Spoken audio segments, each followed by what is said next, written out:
First up on our CSR sponsor slideshow for Good Morning Corning is Paragon Creative Company. That's our staffer Ricky Betts there, who owns and operates that. If you like all the graphics that you see on our live streams, on our radio shows, whatever it may be, there's one guy in charge of that, and that is this guy right here in his company, Paragon Creative Company.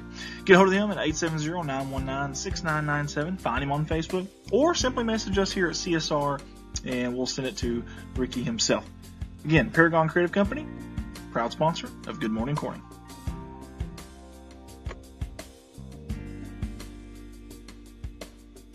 Hey guys, it's Andy Earls with Baldwin Chevrolet.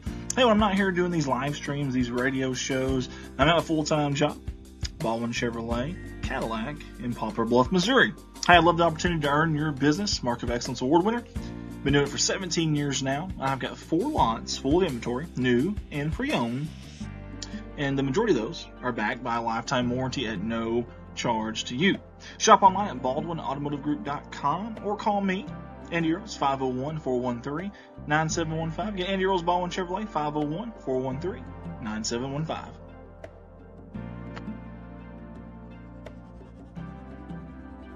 All of us here at Redline Media Alliance are excited to announce our new venture, our new endeavor, Arkansas State University Rugby. That's right, we are the new official provider of A-State Red Wolves Rugby.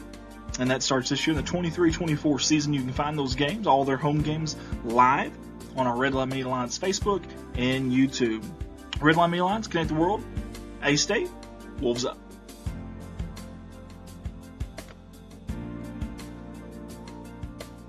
Next up on the sponsor slideshow video is Growing Corning Together. Hey, all of us at Growing Corning Together want to invite you to like and follow us on Facebook if you don't mind.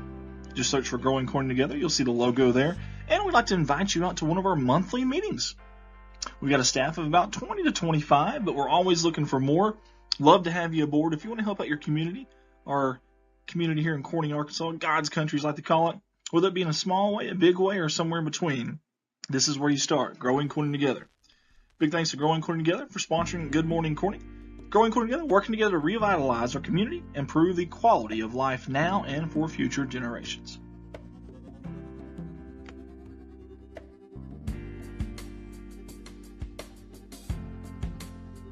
Next up on our sponsor slideshow video is our Corning Sports Report and Redline Media Alliance YouTube and Facebook. I'm not going to pester you about this, I promise, but I will say this. Go to our Facebook, like us, follow us. Go to our YouTube, subscribe. Pretty please? Actually, I'm going to say it a lot. Like us on Facebook.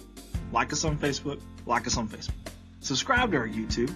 Please subscribe to our YouTube. You're going to subscribe to our YouTube. You got to. You have to. If you haven't, what are you doing? What are you doing?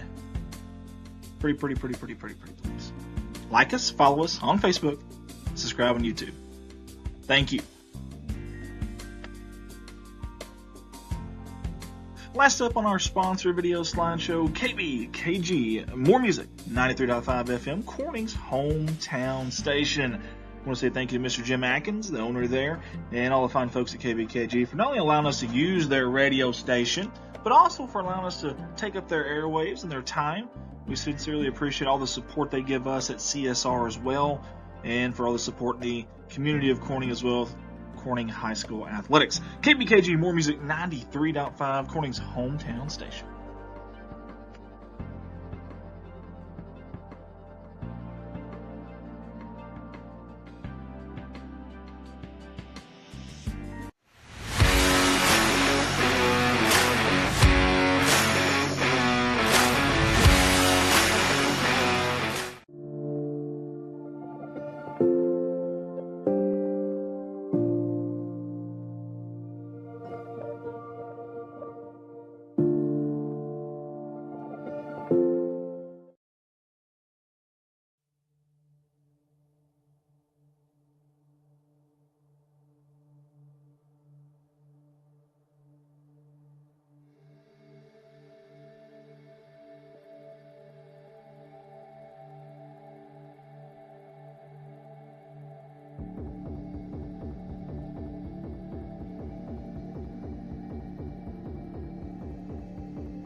First up on our CSR sponsor slideshow for Good Morning Corning is Paragon Creative Company. That's our staffer, Ricky Betts there, who owns and operates that. If you like all the graphics that you see on our live streams, on our radio shows, whatever it may be, there's one guy in charge of that, and that is this guy right here in his company, Paragon Creative Company. Get a hold of him at 870-919-6997. Find him on Facebook, or simply message us here at CSR, and we'll send it to Ricky himself. Again, Paragon Creative Company, proud sponsor of Good Morning Corning.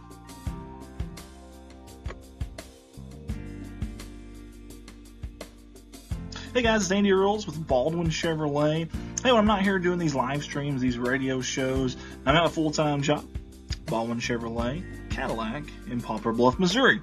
Hey, I love the opportunity to earn your business, Mark of Excellence Award winner.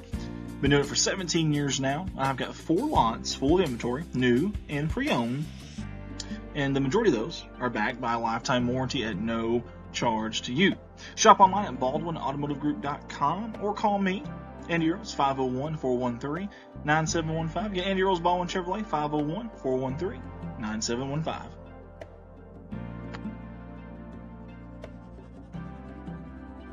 All of us here at Redline Media Alliance are excited to announce our new venture, our new endeavor, Arkansas State University Rugby. That's right, we are the new official provider of A-State Red Wolves Rugby, and that starts this year in the 23-24 season. You can find those games, all their home games, live on our Redline Media Alliance Facebook and YouTube. Redline Media Alliance, connect the world. A-State, Wolves up.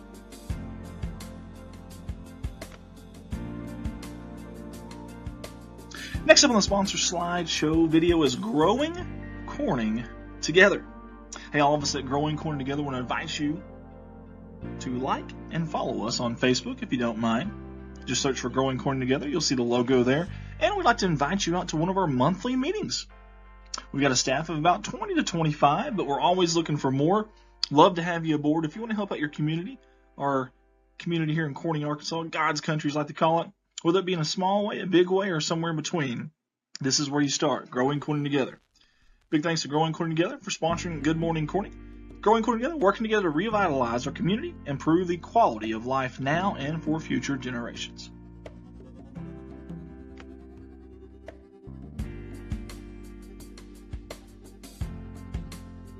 Next up on our sponsor slideshow video is our Corning Sports Report and Redline Media Alliance YouTube and Facebook. I'm not going to pester you about this, I promise, but I will say this. Go to our Facebook, like us, follow us. Go to our YouTube, subscribe. Pretty please? Actually, I'm going to say it a lot. Like us on Facebook. Like us on Facebook. Like us on Facebook. Subscribe to our YouTube. Please subscribe to our YouTube. You're going to subscribe to our YouTube. You got to. You have to. If you haven't, what are you doing? What are you doing? Pretty please. Like us, follow us on Facebook, subscribe on YouTube. Thank you. Last up on our sponsor video slideshow, KBKG, more music, 93.5 FM, Corning's hometown station. I want to say thank you to Mr. Jim Atkins, the owner there, and all the fine folks at KBKG for not only allowing us to use their radio station, but also for allowing us to take up their airwaves and their time. We sincerely appreciate all the support they give us at CSR as well, and for all the support in the community of Corning as well, Corning High School Athletics. KBKG, more music, 93.5, Corning's hometown station.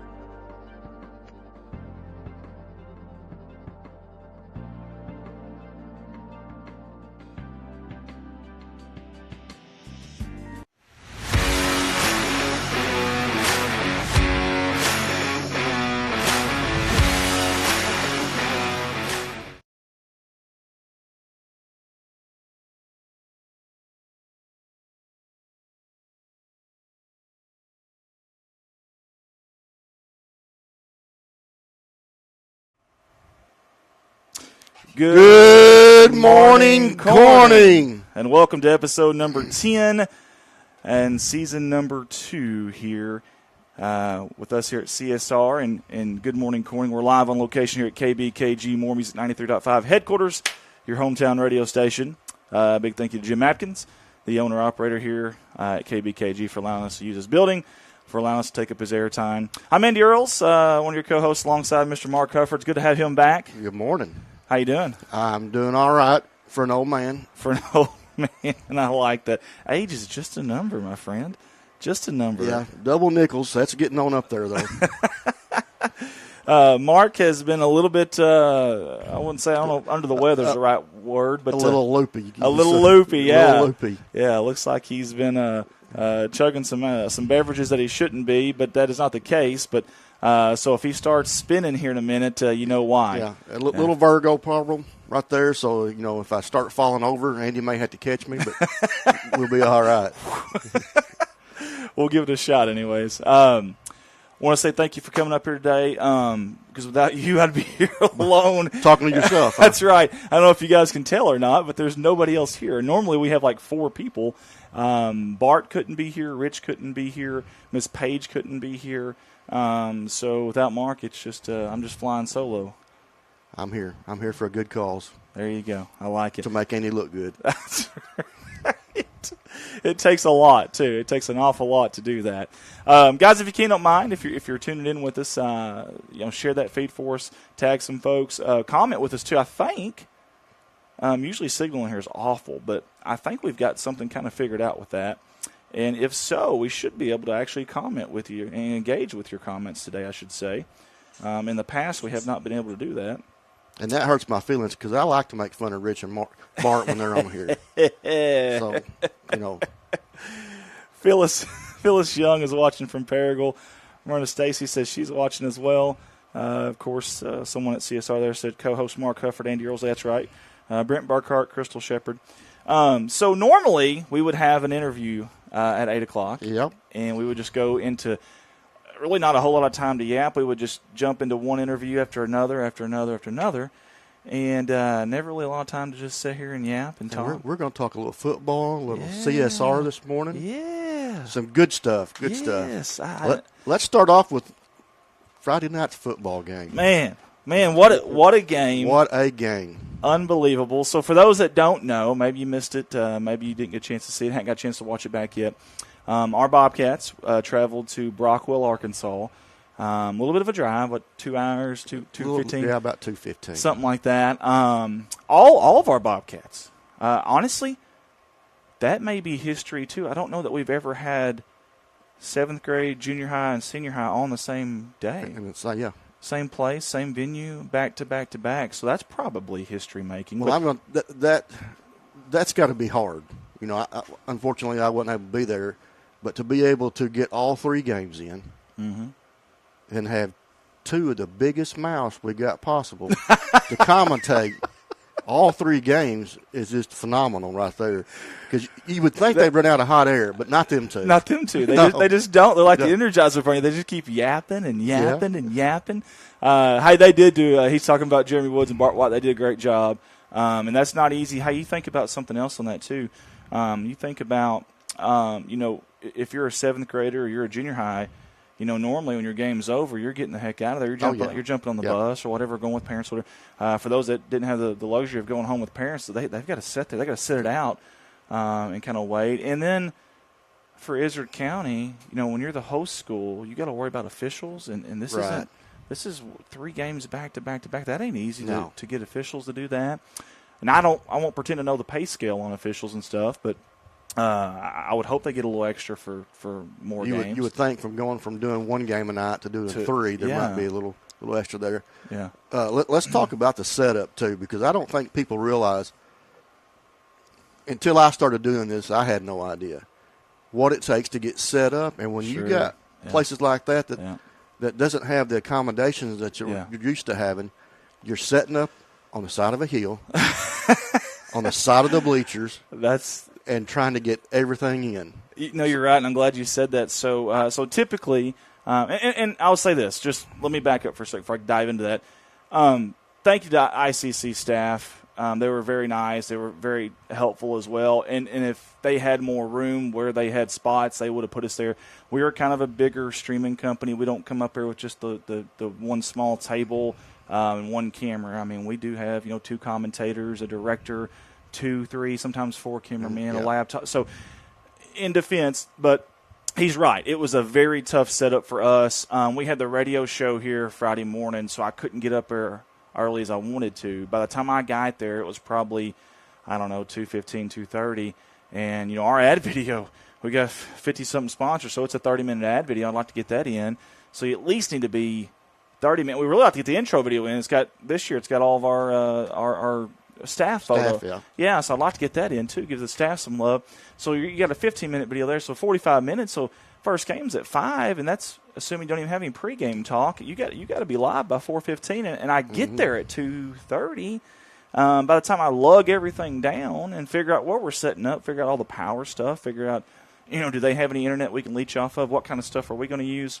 And the staff has this figured out because we let Andy get there first. So he does all the setting up. We just got to show up. That's all we got to do. I feel like you guys have talked about that or something and said, hey, game plan. Nobody get there too early now. Let him lug everything. But so it was tough. So they have a very nice facility. I will say that. They really do. Beautiful field, beautiful views because it's very hilly up there, mountainous area up there.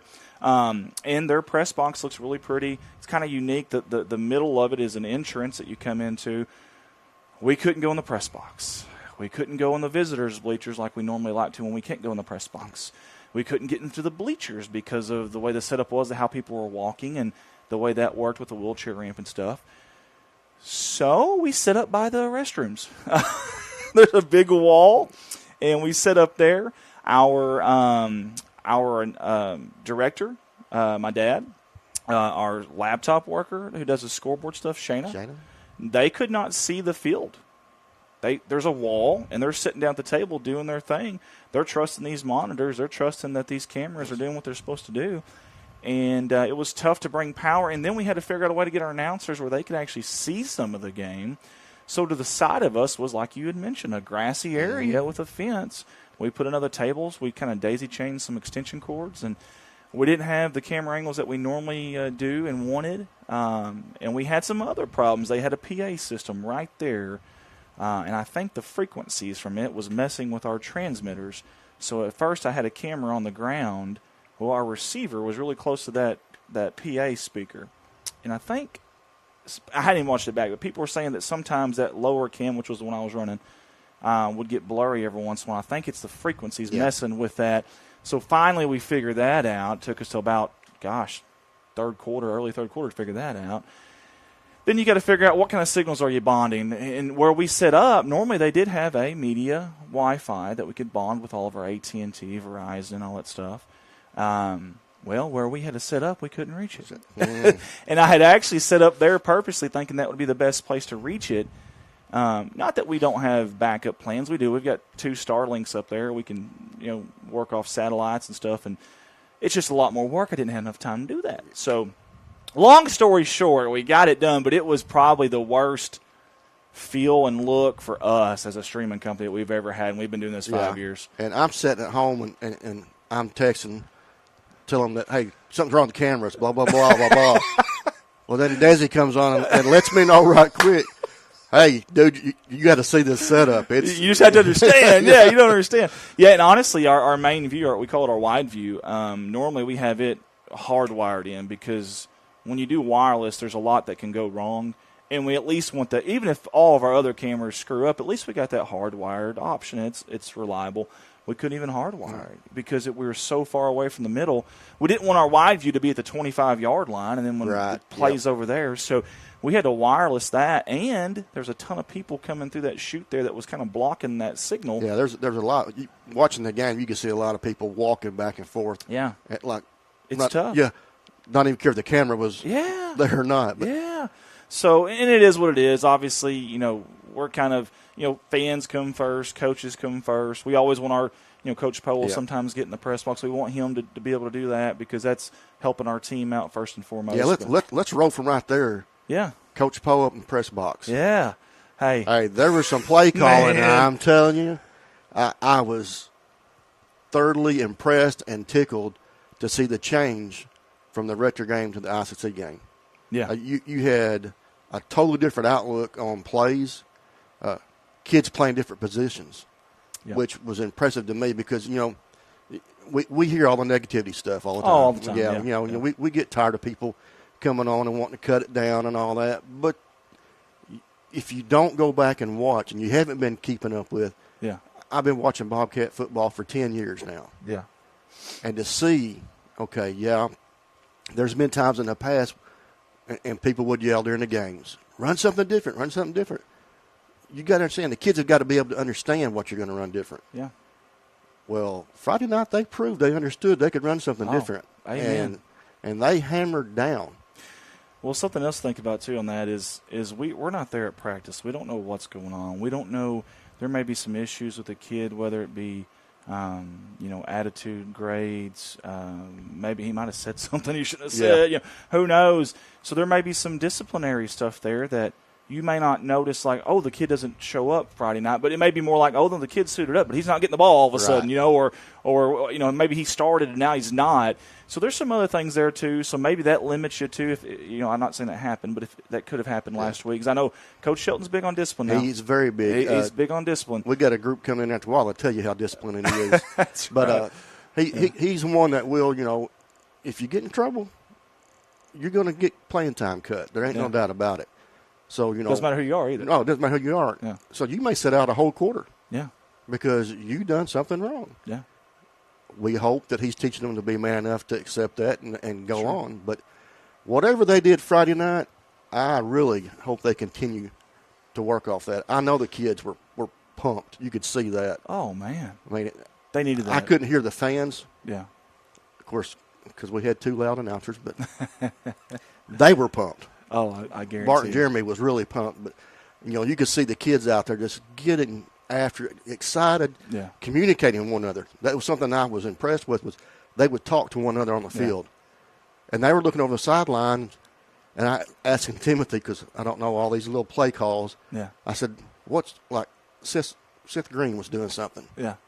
Hayden Cox was doing something." I said, "What are they doing? They're looking at the sideline doing something." He said, "They're telling them what play they think will work to run or run the same play again." Yeah. I said, "Well, that's impressive because I don't remember too many of y'all doing that." I know we sure didn't back when I played. I know that. So, no, that is, you're right. Communication is key. I think I think this coaching staff has simplified things too, and the verbiage and everything. I think it helps. You're right about the communication because I was on the ground down there. Normally I'm directing, but last night we wanted to see what Dad could do, and he did a good job. Or Friday night, and I could hear it. Yeah, I could hear it. And you talked about the crowd. Man, they were loud. They were great. That's awesome. We had a whole section that was full, and then we had people lined up on both sides, and even some people you couldn't see from our cameras, but even some people on the other side beside us. We had a huge crowd for such a long way away. We had the band there. Yeah, that helps out a lot, too. Oh, my gosh. We had cheerleaders there. Man, when everybody comes like that, for those that didn't play maybe growing up, that is huge. You notice that as a player when you're out there, because road games, you're not expecting to have a good crowd. No, but especially that far off. Yeah, but by gollies, we did. I promise you, they were all looking up there seeing it. They all heard it. When they first came out, of course, our cameras, we try not to get too much field action audio because there's too much things out of our control. The PA guy may play copyrighted music. Yeah. There may be a cuss word said. We try not to do that. So, but if you could hear it, though, I promise you, when they came out, dude, I immediately knew, oh, wow, we got to rock this crowd tonight. A little spark going on there. Yes, sir. Now, getting to the game, man, if you would have told me before that game started that Corning would be up 42-0 at halftime, I probably would have said you might need to take the paper bag off your Sprite because that ain't the case. Love our Bobcats, believe in our Bobcats, but you got to understand this team are playing very talented. 2A state champions last year. Yeah, very talented team. They've got dudes on that side, man. I mean, they got a quarterback, the number 13, the 22. I mean, they're no slouch, I promise you. These guys can play. For us, our defense to hold them to 0 at halftime was even more so than us. Normally you think, hey, Corning scores 42 points and a half. That's got to be the leading story. But for me, it wasn't. It was the defense holding them to 0 at halftime. That is unbelievable. There was some guys out there that had the mentality, I'm getting to the quarterback. And he's not going to get a good throw off. And it showed because that's exactly what happened. They got the kid on there that's, 6'10"? Holy smokes. I mean, all you got to do is toss the ball up, and it's in his hands. I struggled with framing him in the camera. Like, we'd go to huddles, and I'd have to zoom out because of him being up. So, yeah, they have some really good athletes. They're well coached. They've got success. They came in with confidence. They beat Cedar Ridge last week. And listen, I think Cedar Ridge is a good ball club because I watched them on film. They got some athletes, but ICC just dominate them. So I honestly did not see that coming, and nobody did. But no. I'm the most optimistic person you'll find, but even I did not see that coming. So kudos to the kids, kudos to the coaching staff for believing, for staying with the plan, staying the course. You talked about play calling. You hit it on the head. Man, the play calling was phenomenal. Oh, yes. I was tickled. Just the way they changed things up. Corning's always been hard-nosed football. We're going to drive it down your throat. 3 yards, a cloud of dust. Yeah. But, they kind of spread it out a little bit. Did a little more passing, a little more run to the side. It was impressive.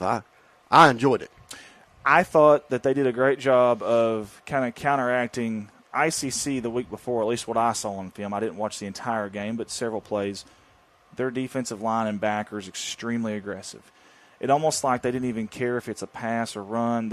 It's like that defensive end and that linebacker didn't even have keys. It's just like, hey, you guys just pin your ears back and go. Yeah. Well, you pump fake this way, pump fake that way. Next thing you know, bam. Guy right over the middle, right where that linebacker just was. I'm going to tell you, that play there, that little we're going to put this guy in motion, okay? And when you do that, you realize real quick, hey, that defense either in man or zone. If someone follows him, they're in man. If they're in zone and they're watching the run all night and that guy goes in motion, no one follows him, they're in zone, you get a bite there, you get a bite here, bam, he's behind you. And they did it 3 times, and every time it was successful. I think you had some stats. Passing. What did we throw the ball 15 times or something like that? I believe it was 14. 14 times. But 10 out of 14 completed. That's impressive. That's impressive for high school. That is very impressive. Yeah. Kudos to Seth Smith, too. So, Seth, okay, so look, Seth has been a quarterback in the past in junior high and 7th grade. It's so different, though, when you go to senior high. It's a different animal, especially when you're an underclassman. It ain't like he was quarterback all year last year as a sophomore. He comes in, this is his first year under center at the big boy level, and he's still an underclassman. He has impressed me so much. Oh, yeah. You take what he was, like you said, he went to senior high last year. He's in 10th grade. So it's his first experience with guys that are, 2 years older than him. Yeah, it's a big deal. That's going to rock your world when they hit you. I promise you. And Seth has grown into his body, I guess. Mm-hmm. His changes has happened over this past year. A little more aggressive, a little more calm is what I noticed. Yes. There was some shuffling going on, but the whole time his eyes are on the field, downfield looking. So he was a little more in tune to what he was supposed to be doing, and it definitely showed and definitely paid off. Well, even the passes he missed, you say it was 10 of 14, is that right? Yeah, 10 out of 14. Even the passes that he missed, so I know on the 2-point conversion, I mean, it was right there. The very first one, Jacob Cox, almost got a hand on it. That was a miss, but it was a miss by inches. Later on, he had another, just barely misses it. And then, of course, later on, I think one of their players, ICC, he just made a great play. You can't fault the quarterback, but he was almost perfect on the night. He was all over it. Yeah, it wasn't that any of the throws were off that bad to where you couldn't touch the ball. Yeah, and you thought, oh God, we're not throwing any more tonight. Yeah, no, he did. And another thing too. So anytime you give the quarterback credit, you obviously gotta revert and say, hey, the offensive line has given him time, and they did. The O-line did a great job. And I'm gonna rag on Timothy a little bit because last year I thought, man, our O-line is just a beast because they were big. Yeah, they were good, solid kids. Yeah, and I'm thinking, you guys have got to give quarterback a little more time. Yeah. Well, these guys now are not quite as big. Yeah. But, man, are they aggressive. I'm telling you. They are. They hold their guys back, and that quarterback's got time in that pocket to do some damage, and it showed. Well, that's huge in 8-man football because you don't have that max, we'll call it that max protect of, like 5 linemen or 5 linemen and 2 tight ends or whatever, and then 2 running backs. Like, man, most of the time you've only got 3 or 4 linemen, and your running back is more than likely out here or there, whatever. You're on an island now, whereas before You miss a block, it may not be as noticeable to the fans. Now you miss a Oh, block, yeah. they're probably going to see They it. see it. They're going to Yeah. see it now. And so they've done a phenomenal job. And then our receivers. Listen, at Rector, we had a couple of Butterfinger moments, but our receivers, man, they dang near caught everything Friday night. It was Seth impressive. Green, Mr. Hands. Man. He had his focus was on that ball, and it was just right there. If it got close enough, he was going to grab a hold of it. And speaking of Seth, I think you have stats on that too. I'm curious of what he did Friday night stat wise, because the week before I don't know that he had maybe one or two targets. Seth Green had 4 receptions for 71 yards and Wow. 1 touchdown. 4 for 71. Wow. That's good. Yeah. That's what the stats we were looking at here. It's spread out. Yeah. You It's not one guy. Yeah, you don't have just one workhorse. Yeah. It's spread out. So, okay, Jacob Cox. I know he caught a few. What was his? Jacob Cox had 5 receptions for 68 yards. Not very good. So there we very go. Good. Pretty even. Yeah. Pretty even. Yeah. Rushing yards. This is what was impressive. Mm-hmm. You had Jacob Cox for 5 rushes for 20 yards. Okay. Hayden Cox had 10 rushes for 62 yards and 4 touchdowns. I didn't realize he had 4 touchdowns on the ground. Wow. And Seth Smith, this is your quarterback. Yeah. 13 rushes, 55 yards, and 2 touchdowns. Boy, Seth Smith had himself a night, didn't he? Now, we're going to talk about a kid, this next kid. I actually coached him in Pee Wee basketball. Okay. And he left. I believe he went to Paragould maybe. Or maybe it's Pocahontas. Anyway, he come back. Coben Pettis. Oh, yeah. Man, he 17 rushes for 80 yards. Wow. Now, the kid didn't have a touchdown. But he carried the load. He carried the load get him there. several times. Several times. He made that hole and just kept going. He was a Mack truck Friday night. I mean, seriously, that guy bounced off so many bodies. It was like a darn pinball. Boom, boom, boom, boom. I mean, the old Mike Allstott days back in WD-40 back in Tampa Bay. Boom, boom. I didn't realize how big he's gotten. So he's a big old boy. We streamed last week. We were from the bleachers. I was up there directing. This week, I was on the ground, and they had a play really close to me. And he gets up, and I'm like, holy smokes. This kid he's gotten a little umph. He's gotten a little meat on him now. And my goodness. And I'm going to tell you something. He is one of those backs that rarely is going to get tackled backwards. He's always falling forwards. Yeah. It doesn't matter how many guys are around him. He's falling forward, and that's the type of running back that you hope for. Gina Jones says, tuning in from Reno. So proud of our Bobcats. Looking forward to watching them play at Cutter. I'll be there cheering on number 72 and 73 and the rest of the Bobcats. We appreciate that, Gina. Really, really do. So, again, just a dominant. Anytime you win 58-16, obviously, there's a lot to even special teams. Oh, yeah. We had one or two punts that were just phenomenal. We had an onside kick.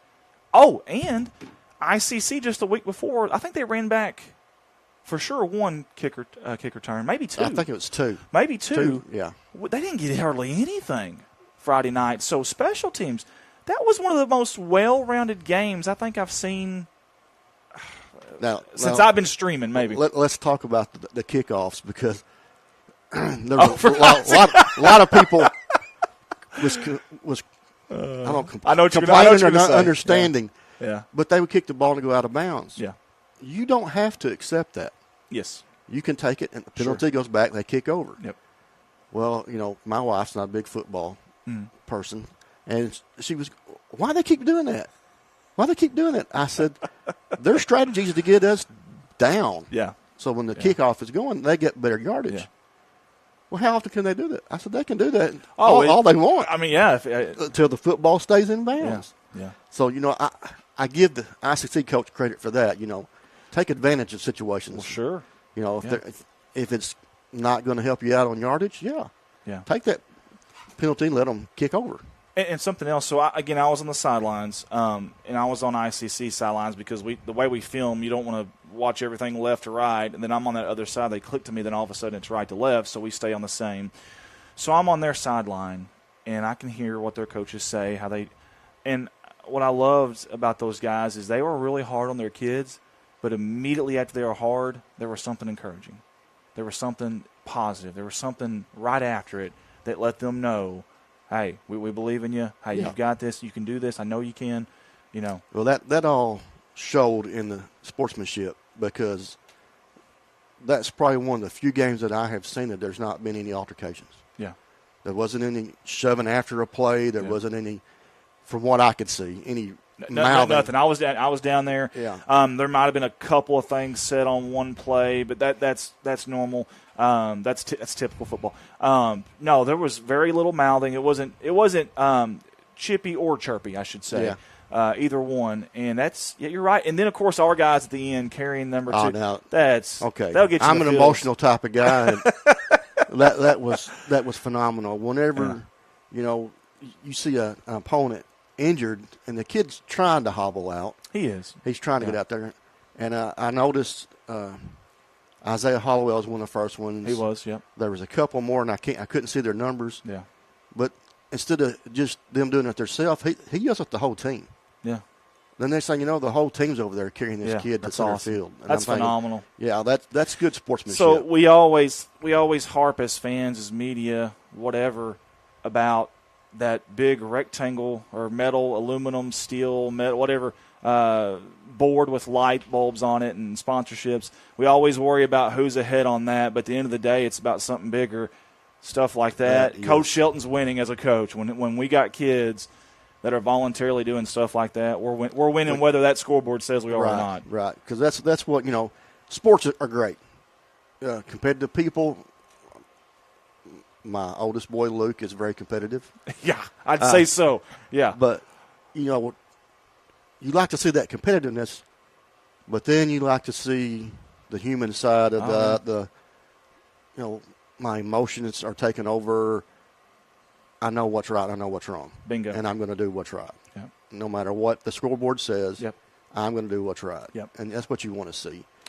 And we've seen that Friday night. You're right, and I'm glad you brought it up, because I've seen a lot more of people helping each other up than I've probably seen in a while in a high school football game. Yeah, if you go back and look at it, it's number 2 on ICC was the one with injury. Yeah. But if you go back and watch the game, you'd be surprised how many times he helped our players up. Oh, yeah, yeah. It wasn't just, hey. They're good kids. Yeah.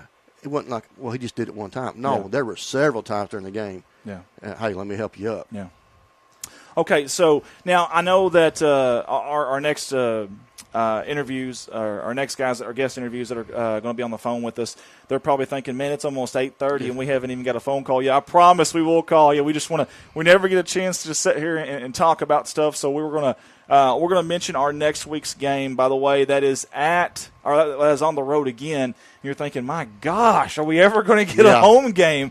So I don't know that we've ever started a year with 3 road games in a row. I guess technically 4 if you count the scrimmage. I don't know that we've ever done that, and I don't know that we've ever had a regular season game. I think this Friday may be history as well. We have a whole lot of history this year. I don't know that we've had a regular season game where the mileage has been this.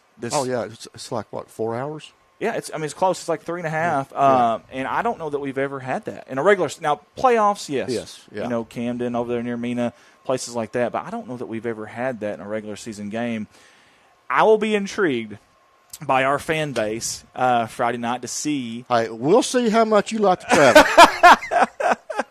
I'll make you guys a get out of work note too, just for the record. If anybody, you'll be excused. If anybody needs it, let's talk a little bit about Cutter Morningstar. Okay, very unique name. They're out of Hot Springs, Arkansas. Right now in the season, they've only played one game so far, is my understanding. They're 1-0. They played last week. They won 52-12. That's right, 52-12 on the road at Hermitage.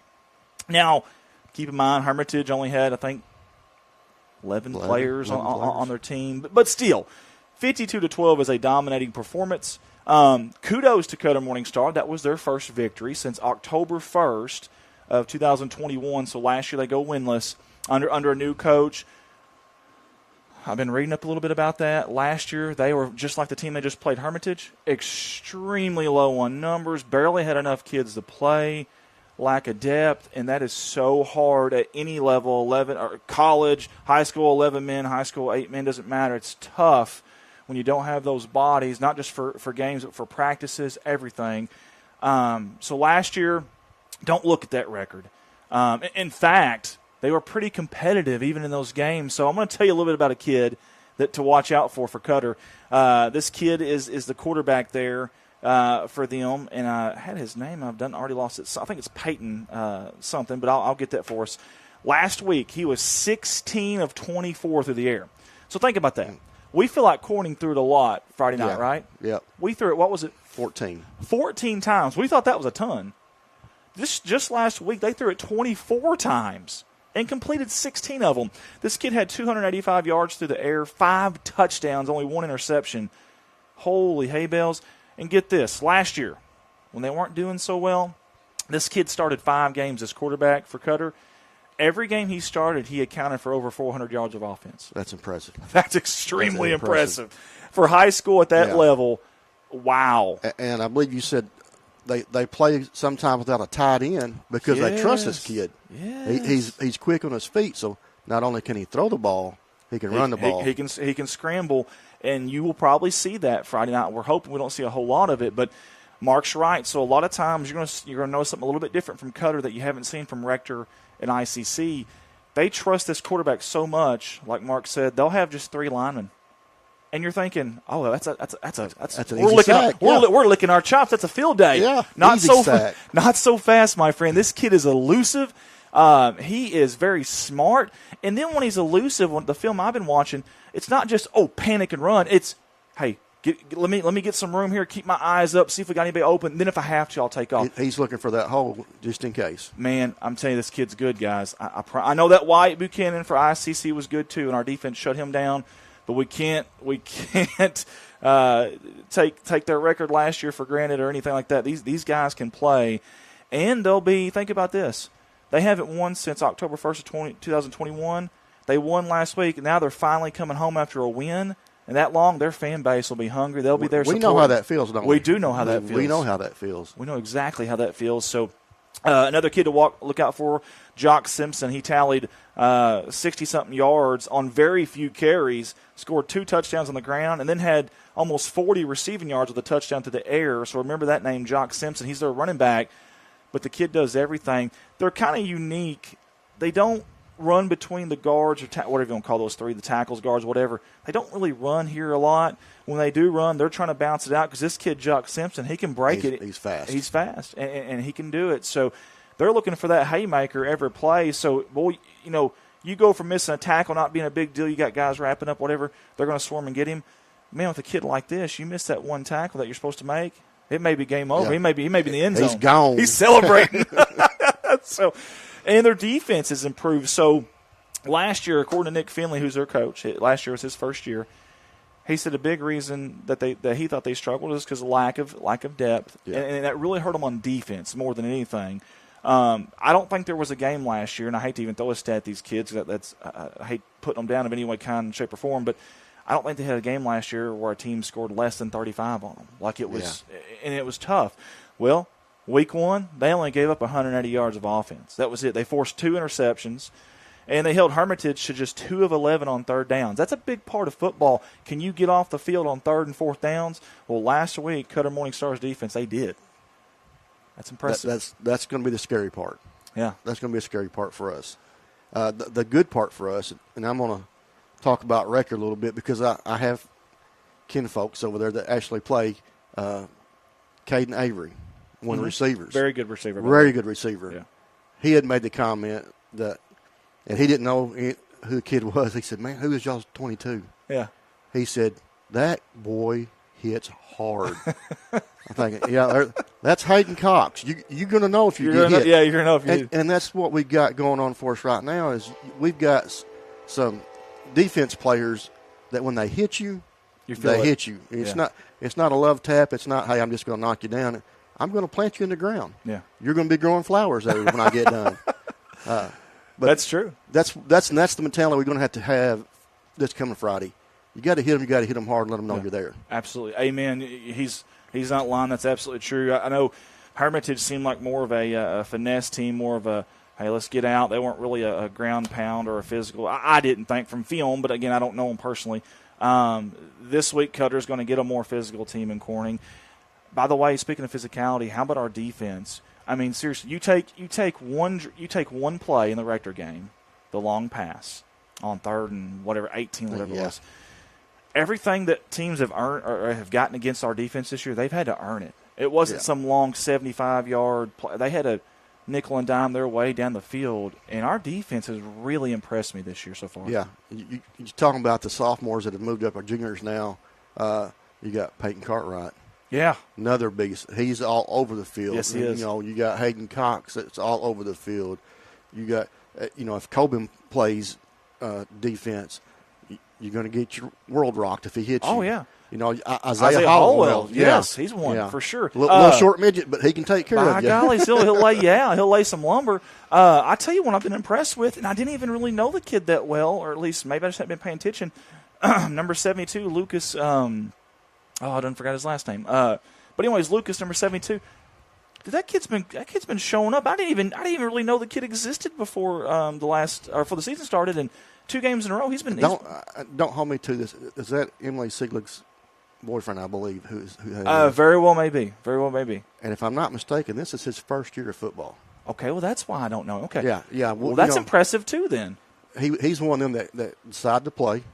And a good thing he decided to play because he is phenomenal. Yeah. To come in for his first year. And I don't hold me to it, but I think it is his first year to play. Whitworth. Gina Jones, thank you. Whitworth. Yes. Lucas, that's it. That's him. Yeah.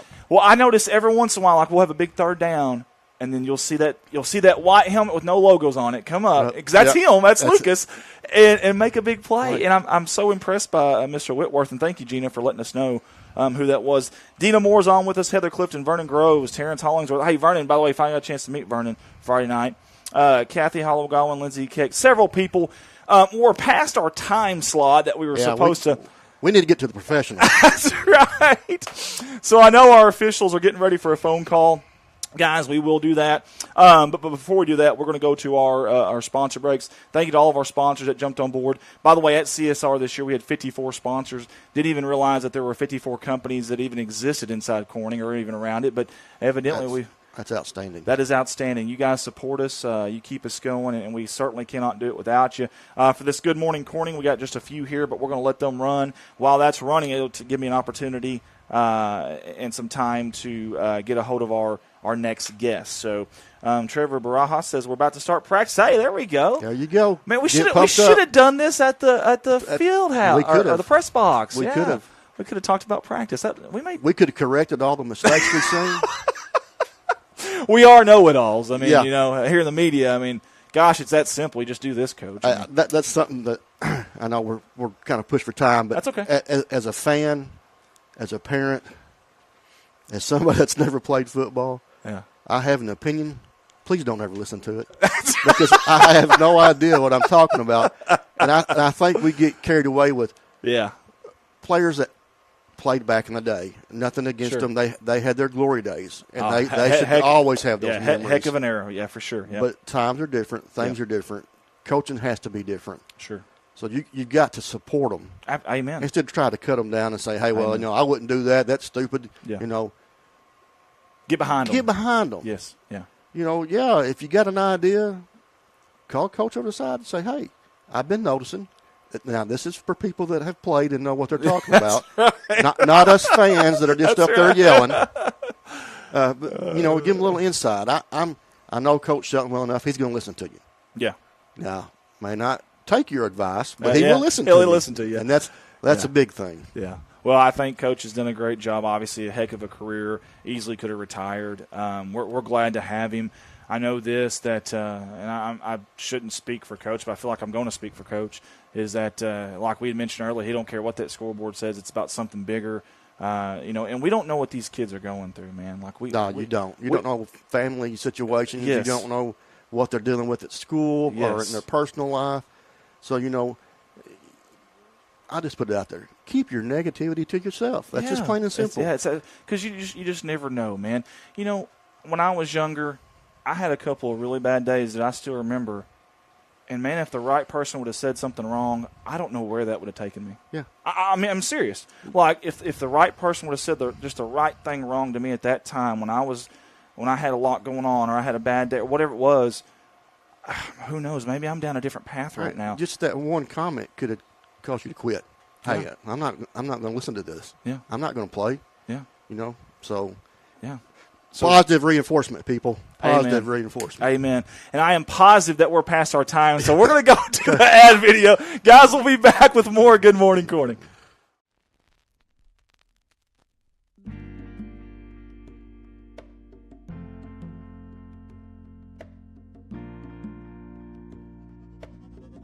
First up on our CSR sponsor slideshow for Good Morning Corning is Paragon Creative Company. That's our staffer, Ricky Betts there, who owns and operates that. If you like all the graphics that you see on our live streams, on our radio shows, whatever it may be, there's one guy in charge of that, and that is this guy right here in his company, Paragon Creative Company. Get a hold of him at 870-919-6997. Find him on Facebook, or simply message us here at CSR, and we'll send it to Ricky himself. Again, Paragon Creative Company, proud sponsor of Good Morning Corning.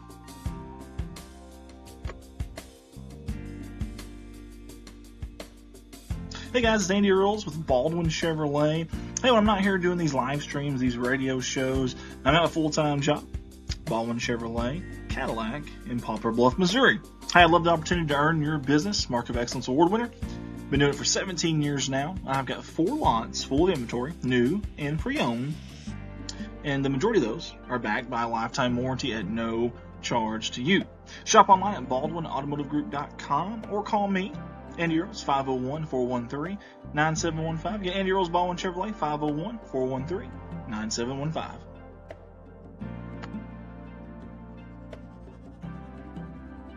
All of us here at Red Line Media Alliance are excited to announce our new venture, our new endeavor, Arkansas State University Rugby. That's right, we are the new official provider of A-State Red Wolves Rugby, and that starts this year in the 23-24 season. You can find those games, all their home games, live on our Red Line Media Alliance Facebook and YouTube.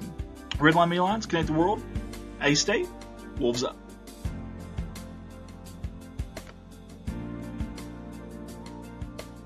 Next up on the sponsor slideshow video is Growing Corning Together. Hey, all of us at Growing Corning Together want to invite you to like and follow us on Facebook if you don't mind. Just search for Growing Corning Together. You'll see the logo there. And we'd like to invite you out to one of our monthly meetings. We've got a staff of about 20 to 25, but we're always looking for more. Love to have you aboard. If you want to help out your community, our community here in Corning, Arkansas, God's country as I like to call it, whether it be in a small way, a big way, or somewhere in between, this is where you start, Growing Corning Together. Big thanks to Growing Corning Together for sponsoring Good Morning Corning.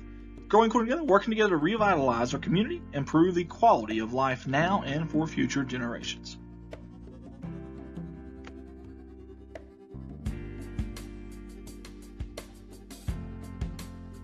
Next up on our sponsor slideshow video is our Corning Sports Report and Red Line Media Alliance YouTube and Facebook. I'm not going to pester you about this, I promise, but I will say this. Go to our Facebook. Like us, follow us, go to our YouTube, subscribe. Pretty please? Actually, I'm going to say it a lot. Like us on Facebook. Like us on Facebook. Like us on Facebook. Subscribe to our YouTube. Please subscribe to our YouTube. You're going to subscribe to our YouTube. You got to. You have to. If you haven't, what are you doing? What are you doing? Pretty please. Like us, follow us on Facebook, subscribe on YouTube. Thank you. Last up on our sponsor video slideshow, KBKG, more music, 93.5 FM, Corning's hometown station. I want to say thank you to Mr. Jim Atkins, the owner there, and all the fine folks at KBKG for not only allowing us to use their radio station, but also for allowing us to take up their airwaves and their time. We sincerely appreciate all the support they give us at CSR as well, and for all the support in the community of Corning as well. Corning High School Athletics. KBKG, more music, 93.5, Corning's hometown station.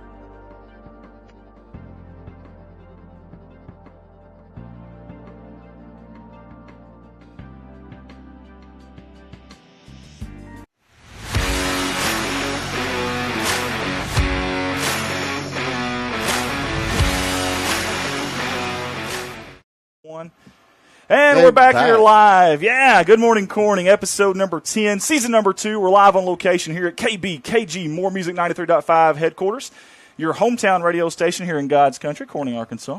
And we want to say thank you to all the folks that have tuned in with us, and we appreciate that. If you don't mind, tag somebody, share that feed. If your neighbor's asleep, go knock on his window, tell him that we are live. He can listen to us on the radio. Tell him we got some professionals fixing to tell us how football is played. Hey, we really do have some. We got some pros on the phone right now, and that's a good segue. So I'm going to take this opportunity to say thank you to Tim Kiefer and Bill Lamonier for jumping on board with us today. How you fellas doing this morning? Great. Go ahead, Bill. Yeah, it's beautiful out here right now in Orlando. So glad to be here. Living the life. Yeah, me as well. I appreciate you guys having us on. I mean, it was interesting how we met out in the northernmost football field on the planet, which is pretty crazy. But we're happy to be here today. Hey, absolutely. We're happy to have you on. And you're right, it was a very unique way to meet somebody. What are the chances that we're all going to be at the most northern place in America? But, hey, it all worked out great, and we'll get into that here in just a second. But first, for the folks at home that maybe they don't know who you guys are, I want you guys, if you don't mind, one at a time, to kind of tell us a little bit about yourself, a little bit of an intro, if you don't mind. Sure. I'll go first because, Bill's the real star of this unit. So I've been an football official for a very long time. In fact, I started officiating when I was 10 years old. I started umpiring baseball when I was 10. Wow. And I'm almost 50 now, so I've been doing officiating for a long time in my life. It's been a big part of who I am, and I really, it's something that I've really been involved with, and football has been a great sport to officiate. I've been officiating football since 1991, and when I was playing football and still started getting involved in it, and I've had a chance to officiate high school state championship games, and I've done some college, all different levels of college here and there.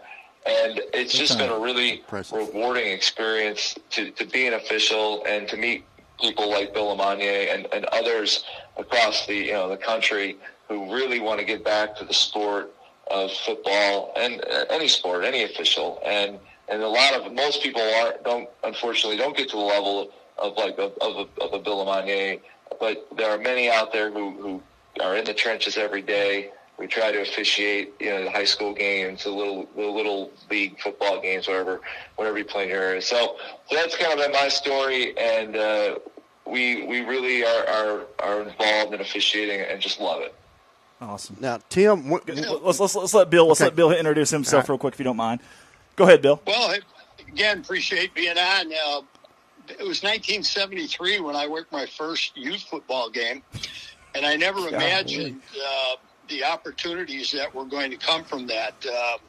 Moving from youth football to high school football, small college, had a chance to then do 20 years in the Big Ten Conference. Had some great experiences there in the conference and with bowl games. The Boise State-Oklahoma game was one of the games I had a chance to officiate. Oh, yeah. And then the Auburn-Oregon National Championship game. So college football has been great, and now ESPN the last 10 years, working with guys like Herb Street and Fowler, Todd Blackledge, have been great. The other thing that I'm involved with is international American football. Mm-hmm. There's a group called IFAF, the International Federation of American Football. And since 2007, I've been involved in officiating and supervising international tournaments that have been held in Japan, China, all through Europe, the United States. So that's just been a fantastic thing to see and meet and develop friendships all around the world. So Bill, Alaska wasn't your longest trip then, was it? No, but it was one of the most unique experiences, wasn't it? Oh man, it was phenomenal. People that haven't been there, it's really hard to explain it and justify it because it's the United States of America, but it's such a different world and the culture and just everything there. You guys obviously witnessed it. I'm curious to know what was y'all's thoughts on Barrow in general. Well, I'd be honest with you.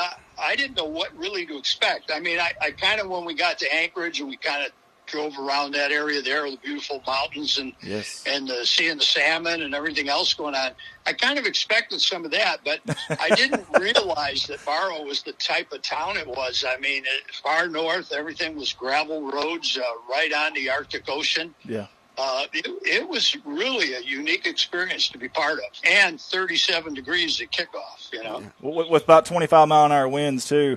So Tim, how did that come about for you guys? Like, what started that? Like, did somebody get a hold of you and say, "Hey, we'd love to have a unique staff to come up here"? Is that something you spearheaded? How did that all work to get you guys up there to Barrow, Alaska, Tim? It was kind of funny, and about eight months ago, I saw something on social media about this. You know, it was somebody who had done a video of like Google Earth and said this football field is the northernmost football. And I'm like, and it's in Alaska. Let me take a look. So I did some more research, and I was like, wow, they play 11-on-11 football here. So then one of the associate directors of the Alaska High School Association up there is one of members or subscribers to our training platform that we do nationally for football officials. It's called MIBTOnline.com, and he's been Brian Hoskins has been part of that for a long time, and he has a lot to do with Alaskan football, and he's their head rules interpreter. So he's a friend of mine. So I just called him and I said, "Hey, is there any chance that we could do a game up there?" And Brian's been trying to get myself and Bill and everybody to come to Alaska anyways to do a game. And he's like, absolutely, we can do that. Wow. And That's awesome. And I wanted to kind of show what officiating is all about because, Bill's from Chicago area. I'm in the Las Vegas area now. I was in Chicago for many years. But then we had another guy on the game, Mike Billick, who's from Connecticut. And we had a guy from Washington, Steve Landreau. And then we ended up adding Rob Walcott out of Fairbanks. And then Brian himself worked the game. So you got all these people converging on this one point to do this game, and we're just officials. We're just people we've known through the years, and just to show the camaraderie, the family, the community of officiating, I felt this would be a great way to present that to other people because I don't know if you've heard, we're in an officiating crisis. There are games that are being canceled across the country in all sports because nobody wants to do this thing. Nobody wants to officiate. So. And we hear about all the bad stuff. So I figured this is a good thing. And to go to this community, like what Bill was saying, a unique experience. So we just put it together, and then we shot a little mini documentary about it and everything. And you guys helped us out with that, so thank you very much. And that's how it all came about.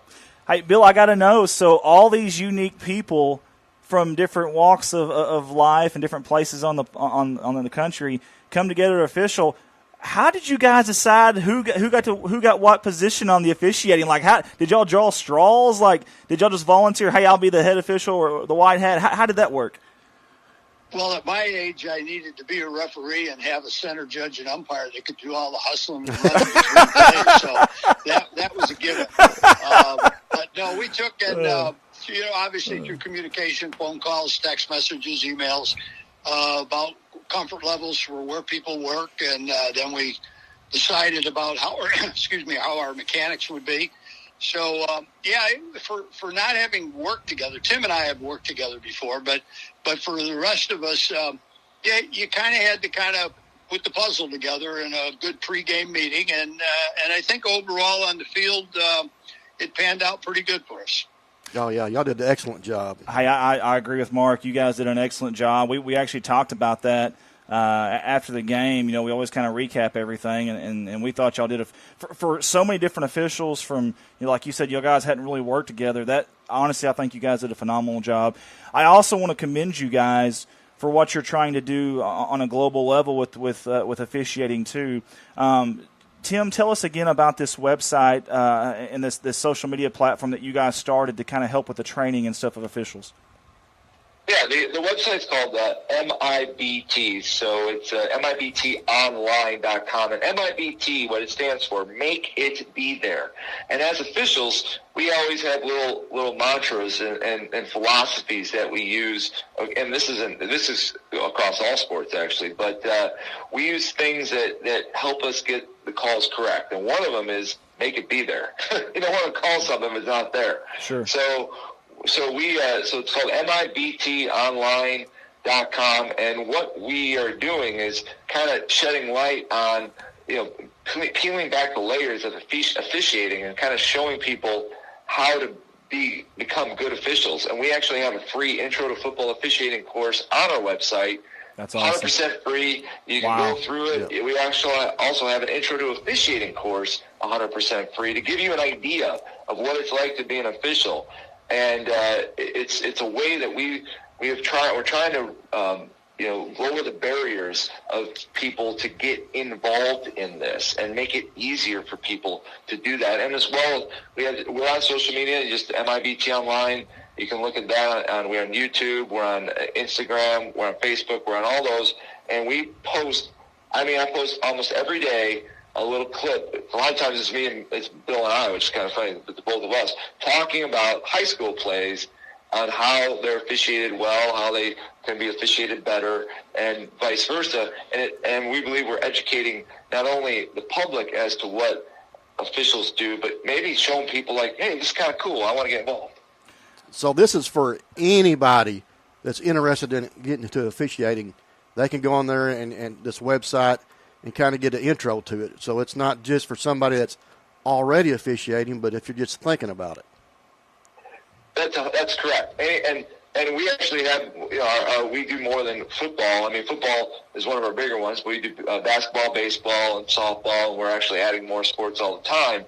And there are courses. There's a course on there right now, just Intro to Officiating. So anybody who just says, hey, I want to know what this is all about, they can go and do it 100% for free, no obligation, other than filling out a free profile. You can do the class, or the course, I should say, and then you can kind of get an idea. That's cool. Man, Tim, that is awesome. You and Bill doing that is phenomenal. And just to have the initiative to go out there and try to make a difference like that in something that you feel is we're lacking in, and you're right, we really are, because we even feel it here in Arkansas for sure. I love it. For those that haven't been on that, man, you guys you post a ton of videos, and I love it because you actually show the video, and you're very transparent. Like, I think people just always think of officials as these monotone robots, essentially, but you guys are kids, man. Y'all love sports just like anybody else, and you guys come on there and you're transparent with it. And I love that, how y'all do that with those videos. That's really cool. Well, it actually started with Bill. Bill started it when he was working with USA Football about, maybe 12 years, 15 years ago. And he started doing these training videos, and then I got involved with Bill. Bill, you can kind of share how you got that started. Yeah, a friend of mine, Tony Mahalik, who's an NFL official, USA Football wanted, with their youth football program, wanted to develop an officiating program for the youth level. So Tony and I put together a training program. It was online. We started to do these videos, and it just kind of blossomed from there. The other thing about it was, and that's what got me started in the international part of it, was USA Football sponsored both a under 18 and over 18 team that every 4 years alternating would be involved in an international tournament. So I got the opportunity back in 2007 to go to Japan, where 6 teams, including the U.S., played there. And it was my first experience to meet the officials from Europe and Japan. And it was just a phenomenal experience. And then to find out, because I didn't do my homework about Japanese football. And I asked a gentleman that's become a good friend of mine, Masuro from Tokyo, when did you start playing football to get ready for this tournament? Like last week, kind of being a smart aleck. And very nicely, Masuro said, well, a little bit before that. It's about 6 years before World War II. Wow. Isn't that something? That is. Yeah, my reaction, was, excuse me? And it was started by a U.S. missionary group It was kind of like the Father Flanagan of Boys Town. Paul Rush and a group of Christians from a church group bought property by Mount Fuji, started a home for homeless boys in a school. Wow. And Paul Rush was a football fanatic, so he had footballs and jerseys, and the kids just played touch football at the school. He was there 6 years. The war came. They took the property away, and the group had to leave Japan. Paul Rush joined the Army, and he was a liaison on Japanese culture to General Douglas MacArthur. And they said, have you seen the picture of the signing of the peace treaty on the Missouri? And I said, well, of course, I've seen it 1,000 times. They said, well, General Nimitz and the Emperor are sitting there signing the treaty. And then behind them is General MacArthur and Paul Rush. So the next time you look at that picture, the gentleman standing next to General MacArthur is Paul Rush. Wow. After the treaty was signed, the Emperor gave him the deed to the property and asked him to come back and start the school for the homeless boys. He did that, spent the rest of his life there. They have over 110 universities now that play football, tackle football. That is amazing. That is amazing. Bill, that's a phenomenal story. I'm so glad you shared that with us and our listeners. That is so cool. The persistence, and then to be able to give it back to them like that, because obviously it was a good deed. That's phenomenal, and I love that you are a part of this IFAF since 2007, and like you said, they're just in Japan. How big? I had no idea football was that big there. I really didn't. Yeah. I mean, that is so. They have so a cool. national championship game. They've been playing it now for about 75 years. It's called the Rice Bowl. They play at the Tokyo Dome, and it's just a phenomenal event. You know. Well, Bill, we have a pretty big game here in Corning called the Rice Bowl as well. Yes. Our rivals, we don't even call them by their name. Just the town over east, Piggott. We play every year for the Rice Bowl, and so that's kind of neat. I didn't even know they had a national championship in Japan. So now, Bill, you said every 4 years they have this tournament. Is that correct? Yeah, it'll be the men's tournament. Let's say it was 2007 when I went there, and then that was the senior tournament over 18. Then 2 years later they had the under 18, and then they go back to the over 18 2 years later. They also have the women's division too.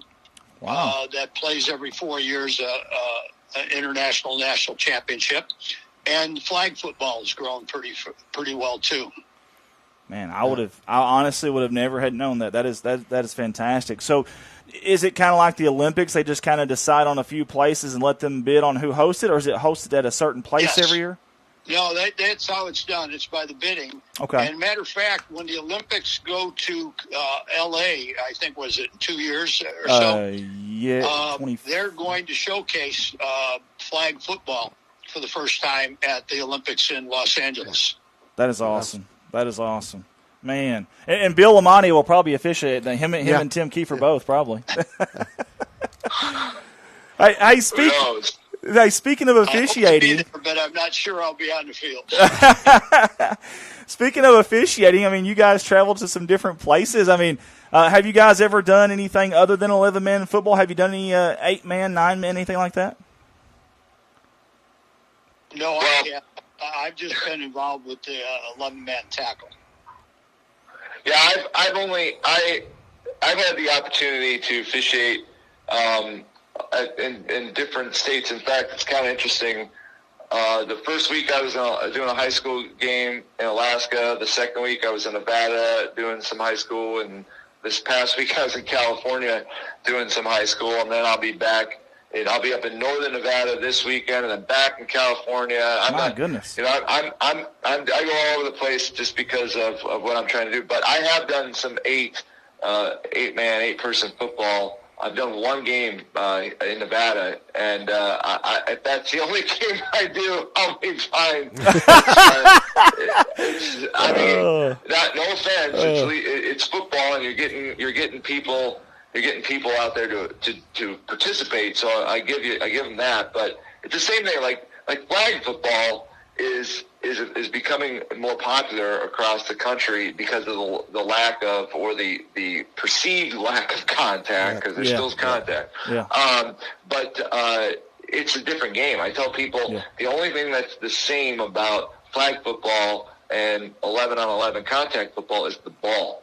the rules are different. The plays are different. The flow is different. And so I like the standard regular football, 11 on 11, full contact, and even the rules that they've made to try to make it safer. We roll with it because I want this game to survive. And I think sometimes you'll hear people get upset about like targeting calls in college or blindside blocks. He lit him up. That's football, or that type of stuff. But in the end, the game right now is in jeopardy because insurance companies are starting to not insure high schools to play football because of what the injury issues with concussions and others issues that with injuries have been increasing, and litigation and all that stuff. So in order to save the game, we've had to make rule adjustments over the last years that have become unpopular by many. But I don't think people see the bigger picture that, you want to see somebody get their head lit up and then, 20 years now they're a vegetable just so you could say it was a great football game, fine. And it was a great hit at the time, fine. But that's not right to the player. It's not right to the game. And I love the game, and I don't want the game to go anywhere. So that's kind of, at least my thought on it. And I know, like I said, people sometimes hate those targeting calls, but they're there for a reason. And we like your way of thinking. Yeah, no, I agree. I agree with you, Tim, on all that. Honestly, I was asking that to kind of segue. I don't know if we can find a way to get you boys all down to Corning to officiate a game, but I promise you we'll take good care of you. We'll find you a place to stay. We'll feed you good. If that's ever an opportunity, we dropped down to 8 men this year, but if that's ever an opportunity, please let us know. We'd love to have you. We'll do it. Hey, Bill, I've got to know. So, what is it like working for a company, number one, like ESPN, but for guys like Kirk Herbstreit, Kurt Fowler? I mean, are you actually in the booth with them guys, or are you just somewhere remotely? Could you tell us a little bit about that experience? Sure. I am in the booth with them. Thursday night we were in Utah for the Florida-Utah game, and then came here to Orlando for this one. But right in the booth, this is my 10th year with them. Both these guys and other announcers I've worked with, just been phenomenal. They've taken the approach to say, hey, don't let me make a mistake. If I say something that's incorrect, or we need you to come in and make a statement, do it. And one of the best pieces of advice that I got was Rod Gilmore was the first announcer I ever worked with. And Rod said to me, if I bring you in to talk about a play, I don't want to know what you think. I can ask 60,000 people in the stadium what they think. I want to know how you'd handle it, what the rule is, and flatly tell me whether people like it or dislike it. Yeah. Tell me what you do with this play. And it was a great piece of advice, and I've tried to use that. If I disagree with a call, I'm professional about it, I believe, about saying why I disagree with it. I'll give a kudo out for an exceptional call in that. But it's just about to educate because there's so many rule differences from the NFL to college to high school. The announcers get confused, coaches get confused, fans get confused. So to me, it's job security. As confusing as this game can be, it's job security for me. Yeah, it's funny you say that about the different rules. I know we had a game several years ago, and I won't mention the game because I don't want to mention officials or anything like that. But we had a pass interference call or a non-pass interference call in high school football, and the official was making a gesture like it was an uncatchable ball. Well, in at least in our state in high school, there's no such thing as an uncatchable. It's either pass interference or it isn't. And of course, everyone was upset about that. But you're right; it's so different how rules can be from different levels. For different levels. I don't know. Honestly, kudos to you guys. I don't know how y'all do it. I really don't, and how y'all keep up with it. It's amazing. Well, if I could add one thing to that, I was asked by ESPN a couple of years ago to do NFL Monday Night Football as a rules analyst, and I turned them down on it. And the reason I turned them down was that. I watch NFL games. I know you got to get 2 feet in bounds instead of 1. Sure. But I said, there's probably 70 rule differences between the NFL and college. And I told them that I would hurt their credibility and my credibility because inevitably I will make mistakes about rule interpretations.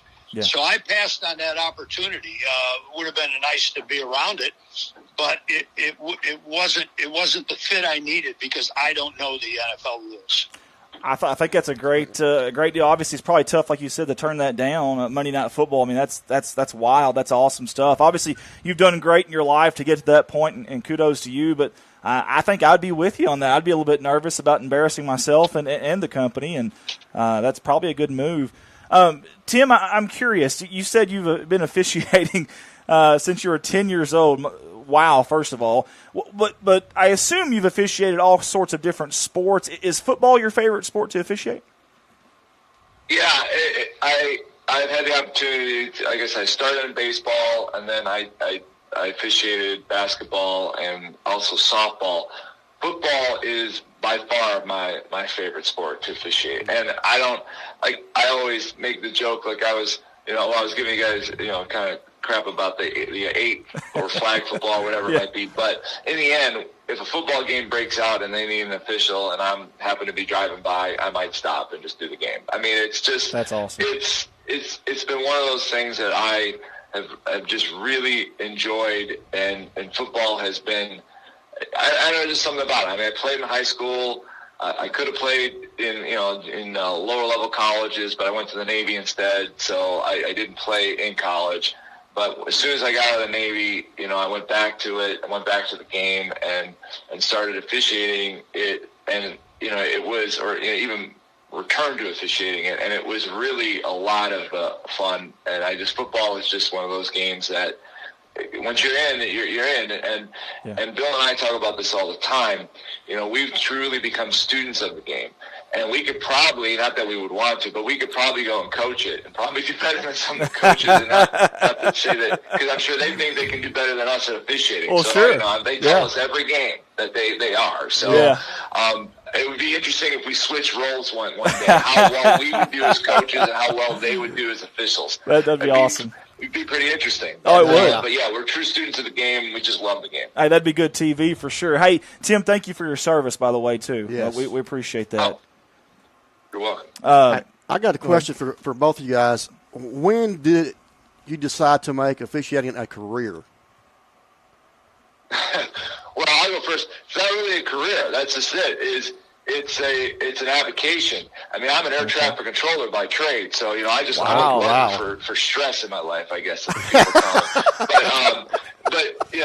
it's just a side gig, but because unfortunately the pay is getting better. It's not great at some of like the high school levels or the we'll call it the little league football levels, or even some of the lower college levels, like the junior college or the Division III stuff. It's not great. And until you get to like the Division I level where Bill ended his career, it starts to get a little bit more lucrative. But it's something that you really can just say, well, I'm quitting my job and I'm going to just do this for a living. And so everybody usually has something else that they're doing. And but to be like a full-time, part-time, whatever you want to call it, official, it was one of those choices that just it takes a toll on your family, it takes a toll on your free time because you're spending a lot of time doing this. But it goes back to that love of the game, and Bill was involved in education for many years before he retired. And Bill, I'm sure you can tell him a little bit more about your background there. Yeah, I started out as a physical education teacher, and then got into school administration and ended my career as an assistant superintendent of schools in suburban Chicago. I was just very fortunate that the school district I work for was so great at working with me because, I had to take off a lot of Fridays or minimally a half a day on Friday to travel to get to a game on Saturday. So it was just fantastic how they did it and work with me. The sacrifices the family makes for that are unbelievable. But probably one of the things that the average person doesn't realize is that, the easiest part of my week was 3 hours out on a football field on Saturday. the pressure, the time you put in to the clinics ahead of time, the pregame meetings, the preparation with film review that we're doing and studying the films on teams that are coming up, the online meetings and phone calls that you have to do. And as a head referee, I had to do a lot of paperwork after a game and then submit it and then go through things with the trainers and the graders. The accountability level, I mean, it was like a full-time job. And then trying to balance that with your work and then with your family, it had its times that it was very stressful. But again, I'm so thankful for how my family was able to work with me on it. And without them, it wouldn't have happened. Well, Bill, you said you was in education and superintendent. So you seen how crazy the fans were before you became official. So you actually did love the game. You had to, yeah. Well, I kid around. My wife doesn't like me to say this, but I always said about coaches, they were amateurs. I've got a professional at home. That's pretty. I may use that at some point. I like that. I want to steal that. That's good. That's good. Hi, I'm curious. Both of you gentlemen have been successful enough in your careers to make it to college level officiating. Can you take us through what that's like for you, like on, say just a game week? Let's say Saturday, you guys, like as far as the process of figuring out where you're going, how they pick you, do you have meetings before? Do you rehearse stuff? I mean, can you take us through that whole process? Yeah, sure. I'll go through my process, and Bill talk a little bit more about at the level that he was at Division I. I mean, I've worked at the Division I level, but I've spent most of my life in the minor leagues, as they say. I mean, if you ever watched the movie Bull Durham or anything like that, it's very similar to that. A lot of road, a lot of driving, not a lot of airplanes. I drove from on Saturday 5 hours to do a junior college game, and I did a high school game the day before, and drove the day. And so there's a lot of that involved. But when you at the high school level, how it usually works is that you're part of an organization, a local officiating association, or something like that, or like we have our national one, MIBT Online. You're part of something that provides you training, and you have to. Almost everywhere you have to take some sort of test at the high school level or the lower levels of football, some sort of test, and you usually get involved with a crew or with an assigner who will assign you a game based off of your level of experience and where you live and all that, and then you just get together with the crews or the people that in your area, your association, and then you'll work those games together. And sometimes they're close, and most of the time high school, depending on the geographics of the state, they're not too bad. But like you look at Alaska, that was a high school game we went and did, and they fly to that. So it just kind of depends on geographics. And then from that point, when you move up to like the junior college or the Division III level of college football, and NAIA is involved in that as well. You will end up, doing a lot more road trips, a lot longer road trips, but then you're usually with a group of the same officials in some aspects, and sometimes it's just like what happened in Alaska. You'll get 7 guys come together, and you're all coming from the same book. You're all coming from the same association, for lack of a better term. And you get together and you'll do those games. And you'll have pre-games. You'll get there most of the time, like on Division III stuff, you're there the day of. You'll get there a few hours before the game, sit down and talk through it, and then you'll go out and you'll work the game. And then you'll head home and you'll do some film review afterwards with the crew and have emails and other, whether it's texts or phone calls, if there was calls that needed to be looked at or stuff that we can get better on. And those guys are doing that for not as much pay as the Division I level, but then when you get to Division I level, there's a lot more money involved and a lot more scrutiny. And I'll let Bill talk a little bit about that because those are some long weekends. Bill, you can kind of go into how the Division I stuff happens. Yeah, I'll start with Friday. Obviously, the travel, and then we always tried to get in like by 5 o'clock on Friday night. We would go out to dinner, and then after dinner, we'd go back to the hotel and we'd have a conference room to do our pregame meeting. With that, we did some film review from the week before. questions that may have come up from the crew on how we were evaluated or how we could do things better. One of the points that I used to stress with the crew was the thing about, hey, it's great we have graders. You know, we can do debates with them about whether we agree or disagree with their grading. But I used to always tell the crew, forget that. Hold yourself to a higher standard than anybody else holds you to, and you're going to continue to grow. You know, Tim hit on it earlier. You have to continue to be a student of the game. If you think you know it all, you're on your way down. Amen. So, Amen. But anyway, so, you know, like I say, we after Saturday morning, we'd have breakfast, then we'd head over to the stadiums, depending on the game time. You get there several hours before. It isn't just a matter of getting dressed and going out in the field. As a head referee, I had to go visit each with the head coaches before the game individually and go over some things with them.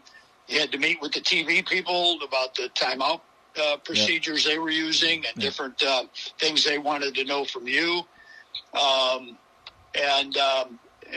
like I say, the easiest part of the week to me was the 3 hours that took place on the game. Yeah. After the game, we had a time for probably my first 10 years in the Big Ten. We immediately after we showered and changed, we went to a conference room, and our observer at the game would have the game film, and he had his notes, and we would go through and review things immediately after the game. Now today, with all the technology, they send us the notes, and we all do that review pretty much on our own. Usually and as a head referee, usually on Sunday evening, I had a call with the boss, with the other referees to go over things, pluses and minuses. Then by Tuesday, the grades came out, and of course, like human nature, 7 guys or 8 guys would be, some of them would be moaning and groaning about the grading, and you just try and put that all to bed. I used to take and pull about 8 plays from the game to use for the upcoming pregame, and move from there. So it was a pretty busy, like I say, busy week with all the activities that would go on. Yeah. I got to know, Bill, and you may not be able to answer this. You may not want to answer this, and if you don't, that's perfectly fine. But at your level of officiating, I'm speaking coaching-wise, who was the easiest coach to work with or maybe the most pleasant, and who was maybe not I won't say the worst, but maybe just not as the coach that wasn't as friendly to work with? Well, when I was on the field, I got asked that question many times, and I just always said they were all a bunch of great guys, because you didn't need anything to go out there, and it would come back to bite you. Sure. Yeah, and a lesson I also learned when I was on the field, I gave a compliment one time to 2 coaches when I was asked that question. They said, who are some of the best coaches? And I named 2 coaches, and I told them why. And I said, if I had a son playing ball, these are the type of guys I wanted to play for. Yeah. Well, 2 weeks later, I had a game, and it involved one of those coaches. But the coach from the other team, when I went in to see him before the game, he said, what am I, chopped liver? He says, I hear you really love this coach from the other team. And I must be chopped liver because you didn't mention me. So, it isn't always a thing about that you said something negative. Yeah. But you say something positive about somebody, and now the other coach takes it like, wow, what chance do I have today? And that's perception. Yeah. And you can't do anything about perceptions. I can do something about reality, but I can't do anything about perception. So you had to be real careful answering that. But could I answer that question and say who was tough? Yeah, there were quite a few tough ones out there. Lloyd Carr was tough. Yeah, I bet. As long as you gave Lloyd Carr straight answers, he had respect for you. Okay. So I didn't mind guys that were tough. And what I learned and tell officials all the time is, if you kicked something, admit it. You don't want to do it 2 or 3 times today. But the one situation I had with Coach Carr, as a crew, we messed up a timing situation in a critical part of the game. And I went over to explain it to him, and I said, Coach, you're absolutely right. We messed that up. I can't do anything about it now, but we messed it up. We'll bear down. And Coach Carr looked at me and he said, I have a lot more questions to answer in the post game than you do. You've seen some of the plays I've called today. He said, so that's you awesome. bear down, I'll bear down. We'll be okay the rest of the That's day. hilarious. Sure. That is so cool, man. But if you try and snow them, they're going to eat you alive. Yeah. Just give them straight, honest answers and move on with life. You're not there to win an argument. You're not in an argument. You're going to do what you're going to do, so just move on with life, but just give them straight answers. Well, how about we ask this question then, too? Now, you were in the Big Ten. I don't know what years there, but did you get a chance to officiate a Tom Brady or a Desmond Howard? I know you said Lloyd Carr. I did work Tom Brady's games. Okay, you worked Tom Brady's games? Very cool. Very cool. Who was the most physically gifted athlete you've ever been on the field with? Wow. One of the things that's hard to answer that question about is the fact that in my position there, obviously I was around linemen and I was around quarterbacks. Okay. So I didn't always get to see what was happening downfield, until I looked at the film later. But I was impressed by Tom Brady and thought he was an excellent college quarterback. Never envisioned how his NFL career was gonna go,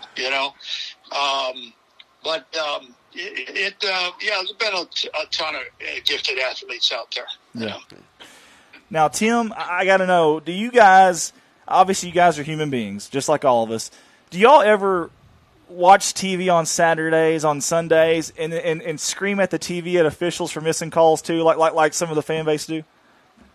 So here's an interesting thing. Once you become an official, and this is pretty much in any sport, you are always an official. You are always you will never watch a game the same way. And if you ever run into some other officials through your life or whatever, ask them that, or ask their wives that specifically, because when you go to a game, it's very difficult to be a fan. You might have your favorite team, but you're always kind of looking at it like, well, from an officiating standpoint. And I mean, I'll give you an example. I've never officiated one hockey game in my life, but if I go to a hockey game, I'm watching the officials. Yeah. And same thing with any other sport. I mean, it could be lacrosse. I'm watching the officials, seeing what they're doing. And so, it's always part of it. Just becomes part of who you are, and you have that appreciation for what they're going through. You just kind of, even if you don't know the sport, you're watching them. Can you still be a fan? Sure. I know many of officials who still cheer hard for their team, and if they see an officiating error, some tend to be more vocal about it than others. But I've just found that I rarely criticize the officials, publicly, where to people who are, whatever, and on social media or anything like that. What we do is we just try to educate. It's like officials are human. They make mistakes. Sure. Yeah. And that's where I think sometimes people don't realize. Here's one that you can take home. Here's a soundbite. An official who walks out for their first game is expected to be perfect on their first game ever and get better from there. Think about that. Yeah. That's really the expectation. It is. Because if you're Johnny Parent watching the game and this is the official's first game and they screw up a call that affects your kid, are you going to give them a pass? Exactly. No. and that's so I think that's one of the unique things about it, and when you do it, you understand it. So not to say that it doesn't happen from time to time, but you tend to just not not yell at the screen. You just go, okay, well, they screwed that up. I wish, because the other thing is, I'll give you one quick story. This happened a bunch of years ago. It was in 2005. The Chicago White Sox were playing in the American League Championship Series versus the Anaheim Angels. And there was a very controversial call in the game. And Mike Scioscia, who was the manager of the Angels at the time, at the post-game press conference, the reporters were trying to talk about the call.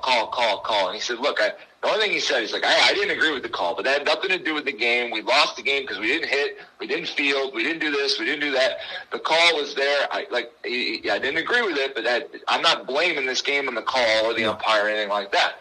And so I just happened to run into him in the spring of that next year at spring training, and I went up and talked to him, and I said, do you know how much I appreciated it? You said that, because other coaches watch that. and now they see how you handle that. Yeah. Maybe other coaches can start to handle it that way as well. And I appreciated him taking that approach. I wish more people would take that approach, even, watching the game, understanding that officials, even though their calls may sometimes affect an outcome of the game, no official walks out there one day on a game and say, I'm going to screw this game up today. That's my goal, is to screw this game up. No, their goal is to go out there and do the best they can. Do they make mistakes? Yes, but that's how I approach it. I'm sure Bill is similar to that too. Yeah. No question. That you hit it pretty much on the head, Tim. Hey, listen, guys, this has been an absolute blast. For you guys to take time out of your busy lives so early in the morning to come on with us, it means an awful lot to us. I have so much respect for what you both have done and are doing. I think it's phenomenal. I love the MIBTonline.com. I love that. I love the involvement with the IFAF, all that stuff. I think it's great. I know we got a few other guests that are waiting to get on, so if you guys don't mind, here in closing, I just want to see if you guys wanted to give any shout-outs to anybody and just had any remarks here in closing. Go ahead, Bill. If I could, I'd just say, hey, catch the Texas-Alabama game next Saturday night. I'll be down there in Tuscaloosa, and send your responses into ESPN if you agree or disagree. But I'm looking forward to a great game down there, and I hope I get a chance to get down there in Arkansas this year. That'd be great. We'd love to have you guys. We were serious about that. We'll promise you we'll take good care of you. We'd love to have y'all down here. Tim, anything in closing? Well, no, I just we need officials. So if you love the game, any sport, if you love the game, think about giving back. I mean, we can't. It's funny that it says without officials, the game is just recess. It's just recess. Yeah, it's just true. scrimmage. If you don't have officials, and I think people forget about that. You do not have a game if you don't have an official. Somebody has to be an official. So we need them. I encourage any of your listeners out there, if you have any questions, you can go to our website, MIBTonline.com. Just ask me a question. The emails go directly to me. We reach out. We help you out. We'll get you set up in your local area. We do everything we can to advocate for more and more people to get into this great, officiating. It's not a business or whatever you want to call it. It is an avocation. It's a hobby. And I just really encourage more and more people to do it. And you'll find when you get out there, you meet some great people and you do some great things. And there are the negatives, but don't worry about that. We'll take care of you. Amen. Right. Well, guys, that was Tim Kiefer, Bill Lamonier, two extraordinary professional gentlemen out there trying to make a difference in our world. Guys, you're watching Good Morning Corning. We'll be back at these words for our sponsors.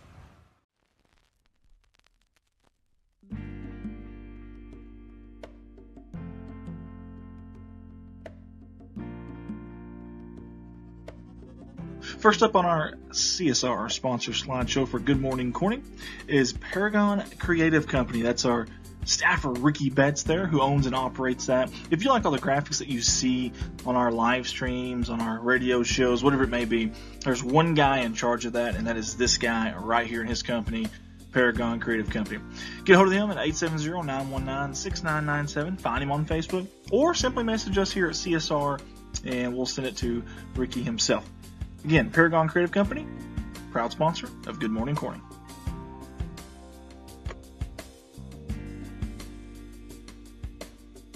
Hey guys, it's Andy Earls with Baldwin Chevrolet.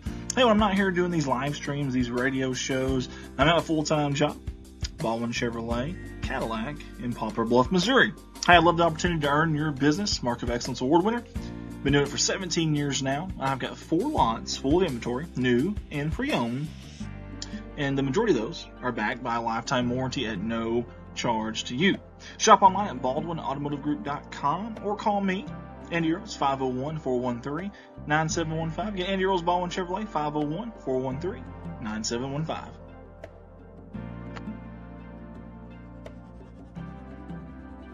All of us here at Redline Media Alliance are excited to announce our new venture, our new endeavor, Arkansas State University Rugby. That's right, we are the new official provider of A-State Red Wolves Rugby.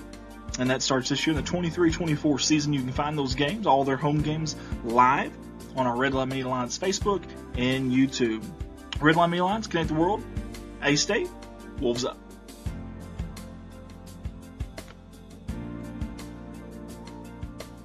Next up on the sponsor slideshow video is Growing Corning Together. Hey, all of us at Growing Corning Together want to invite you to like and follow us on Facebook if you don't mind. Just search for Growing Corning Together. You'll see the logo there. And we'd like to invite you out to one of our monthly meetings. We've got a staff of about 20 to 25, but we're always looking for more. Love to have you aboard. If you want to help out your community, our community here in Corning, Arkansas, God's country, as I like to call it, whether it be in a small way, a big way, or somewhere in between, this is where you start, Growing Corning Together. Big thanks to Growing Corning Together for sponsoring Good Morning Corning. Growing Corning Together, working together to revitalize our community, improve the quality of life now and for future generations.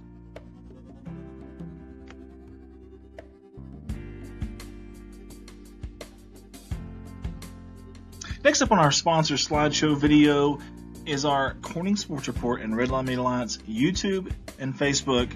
I'm not going to pester you about this, I promise, but I will say this. Go to our Facebook, like us, follow us. Go to our YouTube, subscribe. Pretty please? Actually, I'm going to say it a lot. Like us on Facebook. Like us on Facebook. Like us on Facebook. Subscribe to our YouTube. Please subscribe to our YouTube. You're going to subscribe to our YouTube. You got to. You have to. If you haven't, what are you doing? What are you doing?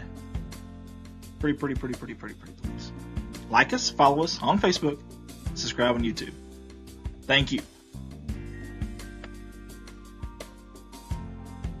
Last up on our sponsor video slideshow, KBKG, more music, 93.5 FM, Corning's hometown station. I want to say thank you to Mr. Jim Atkins, the owner there, and all the fine folks at KBKG for not only allowing us to use their radio station, but also for allowing us to take up their airwaves and their time. We sincerely appreciate all the support they give us at CSR as well, and for all the support in the community of Corning as well, Corning High School Athletics. KBKG, more music, 93.5, Corning's hometown station.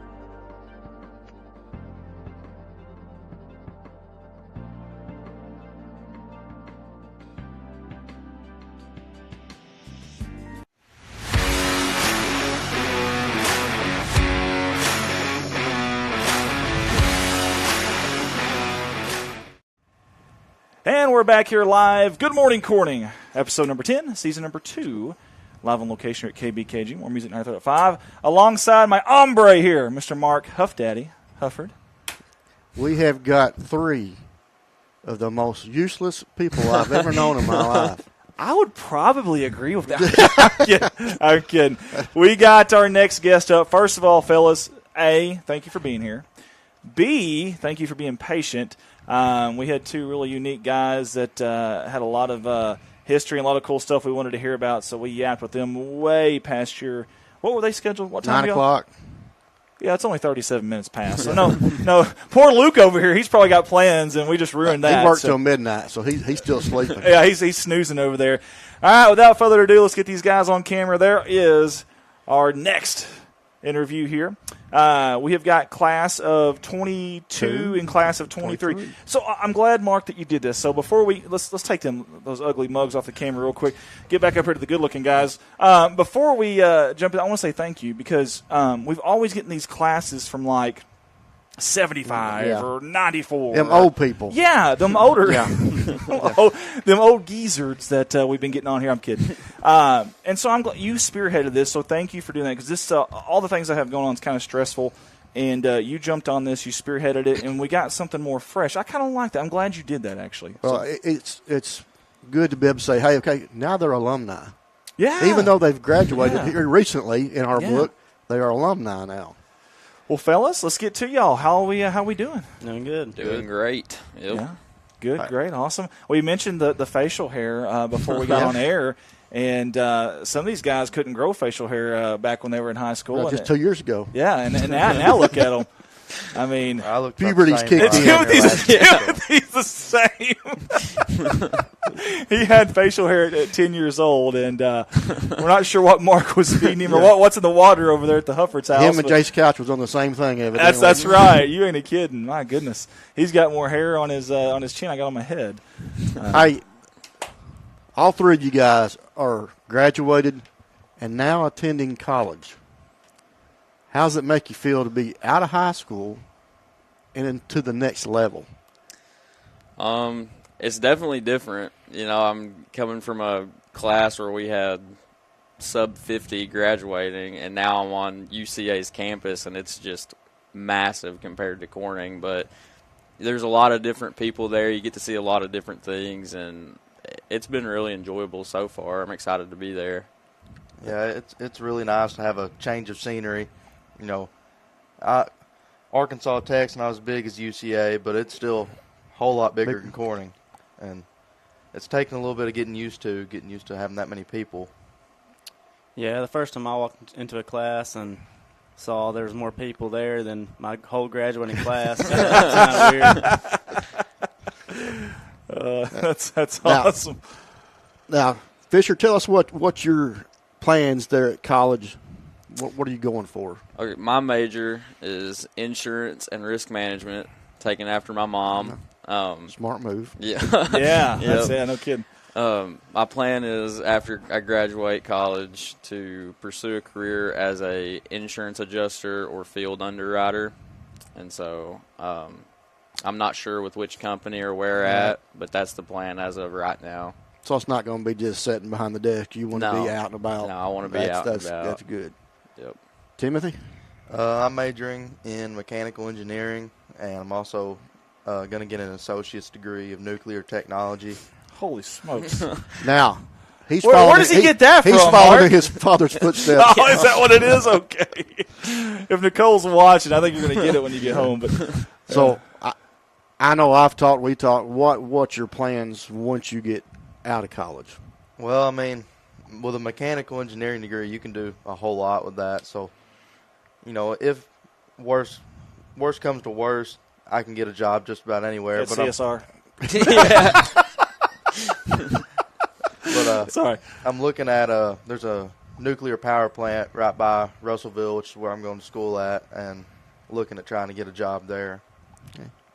Parker? I'm majoring in wildlife fisheries, and when I graduate, I'm wanting to do the fishery side of the game and fish.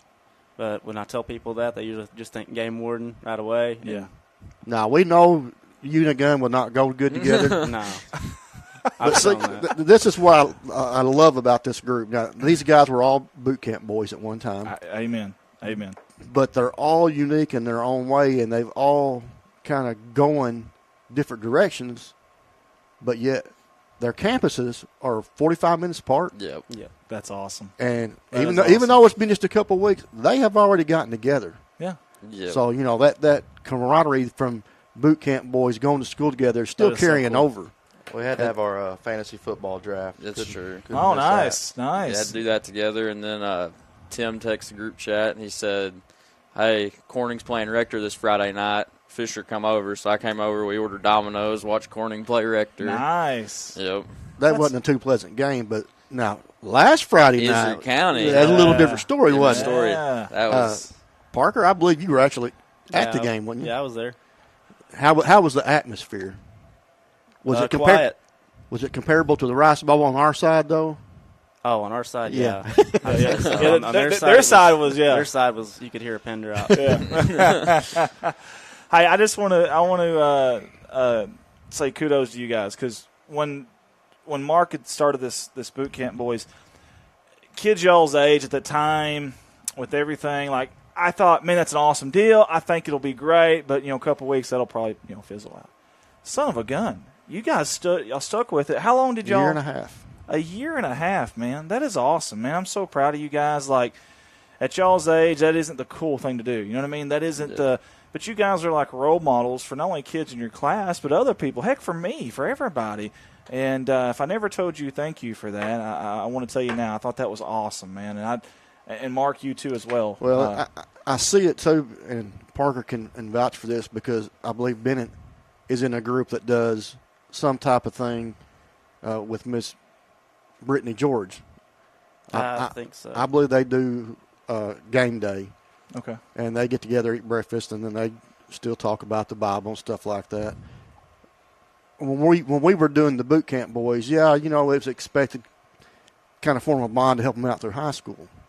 But what I love is seeing these three still continuing afterwards to have that bond and that communication. Timothy and Parker, roommates. That's awesome. Now, by the time it's over with, they may hate one another. They may because I know when I had a brother and you had to share the same room, you didn't like each other a whole lot. It didn't work too well, yeah. But it's good to see them still being able to talk to one another. Of course, all three of you guys play football.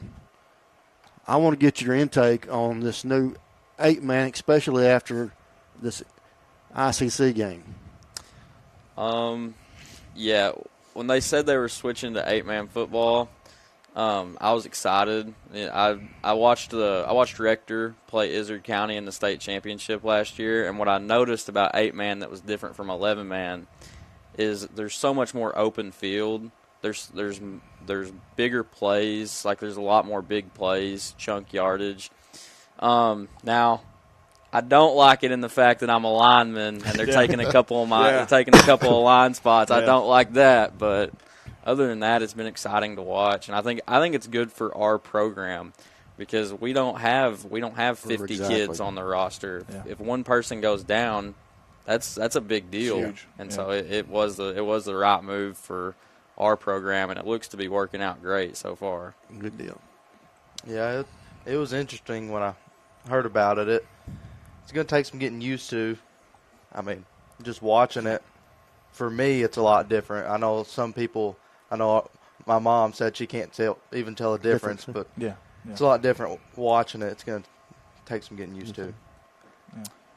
The first time I heard it, I thought it was really weird. It just 8-man football Just don't sounded sound weird. right. Yeah, it didn't sound right, but I liked it at Izard County. It's funny how that changes opinions. Yeah.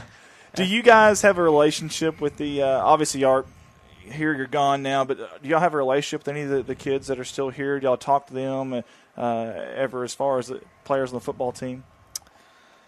Honestly, not as much on the football team as the seniors on the basketball team. Yeah. But it was, my senior year when those seniors were sophomores, there was a lot of times I was just out there kind of like not really coaching but giving some advice because I was out for the season, so I was like, I've got to find a way to give some value back. And so there were some sophomores stepping up to play, and that's where I kind of stepped in there and formed a relationship with some of those guys, but not as close as I am with some of the basketball players. Gotcha. Fisher, your senior year, if you was to look back at, you say sophomores, juniors, who was one player that's still playing that has really stepped up since you played with them? A guy that I never really got to play with, but I saw him at junior high practice. I saw him working, like lifting and stuff. I don't think I ever got on the field with him, but a guy that has stepped up big since I left, Peyton Cartwright. That guy has, my goodness. Since I left, he's a totally different kid. Yeah. Watching him on Friday nights, he gets after it, and I enjoy watching that. Timothy? Mine's got to be Hagen Cox, Old Moose. Old Moose. Yeah. He's been great to watch this year, and he was extremely good last year, and he somehow managed to improve this year. Yeah. He puts in the work. He's humble. You don't ever, see him getting into anything on the field. I just really enjoy watching him play. For me, it's really hard to just say one. That they're all just coming together. I'd probably have to say Seth Smith, though. Yeah, that's another one. We talked about him this morning. Yeah. Yes, sir. There were some kids that played Friday night that I knew they were on the team, but I had never really seen play. Is it Carter? Yeah. Oh, yes, linemen. yes, Yeah. yes, yeah. Yeah. You know, he didn't play a whole lot when you guys played, He stood out Friday night. but he's come a long ways. Yes, he has. And to develop like that, The Lucas Whitworth kid we talked about. yeah, as well. yeah, come out of nowhere. Yeah. You know where? Who is this guy? But you guys are seeing some changes as far as what y'all went through, because let's face it, you guys had some rough years between all coaches, especially Parker and Fisher. Y'all went through quite a few coaches, different coaching styles, stuff like that. Yep. Mentality. We talked this morning. One of the things that we seen Friday that I really caught on to was the communication on the field. How important is that communication while you're out there? Life or death, honestly. Honestly, that makes or breaks the play if you get it communicated across and what you're supposed to be doing. And another big part of that is, does everybody on the field know what that play means? And do they, when they hear that, is it like that? They've got it. The language, yeah. And, yeah. And so I think they've done a really good job this year of getting that across. And you can tell. I mean, Oh, yeah. any offense that's putting up 58 points and any defense that's holding somebody to 16, you're clicking on all cylinders. So, Yeah, communication's one of the most important things out there on the field. I feel like last year we did a pretty good job of it, and you got to let each other know what's going on. If you see a linebacker that looks like he's about to blitz, you got to let your lineman to your left or right of you. It's just very vital for kind of everybody to know what everybody else is thinking out there, what they're seeing. yep. Yeah, it's other than talent and everything, it's the most important thing in my opinion. I mean, because you have to have a leader. You have to have somebody step up. And like at Izzard County, I know I watched Hayden Cox, man. He was getting up, jumping around, talking, and I loved it because you got to have somebody on a team like that. Yeah. Yep. And good body language, vocal. Yeah. Someone the team respects, and if he's fired up, we better be fired up too. Yeah. Yeah. Yeah, we talked a little bit this morning. Me and Andy got the opportunity just to talk football with no interviews. Something that I talked to Timothy about, because I had never paid attention to it, was some of the stuff that was going on the field and on the sideline that me as a parent don't really pay attention to, but play calling. Timothy said they kind of simplified some of it with some numbers instead of some of the other stuff. Do you think that has helped this group out, being able to have more simplified play calling so that you look over, a number, what that play is? Yeah. I really think it has. We went from last year, like the vast majority of our starting offense and defense were seniors, to this year, the vast majority of them are juniors and mostly juniors. And, with, not as much experience, there can be some learning curves out there trying to – last year we did hand signals. The coaches would put up hand signals on the sideline for the plays, and it can be a little difficult to, see them. And, in the heat of the moment, it's a little difficult to, comprehend what's going on out there. And I feel like what they're doing now, it makes it a little bit easier for the guys on the field to get the plays, that you associate that number with the play that's associated with, and it kind of clicks a little bit faster. I want to know, Mark had said that obviously you guys have went through a tough time, obviously, especially Parker Fisher, but was there ever a time, I want all three of you to answer, ever a time in your career at football you thought, man, I'm done. I'm not doing this anymore. Like, I'm hanging it up. For me, it wasn't until at Walnut Ridge game, my senior year, where I was like, I can't play football anymore. Like, after the injury, that was it for me. But as far as the tough times, the 0-10 seasons, the switching coaches, the 3-win seasons, absolutely not.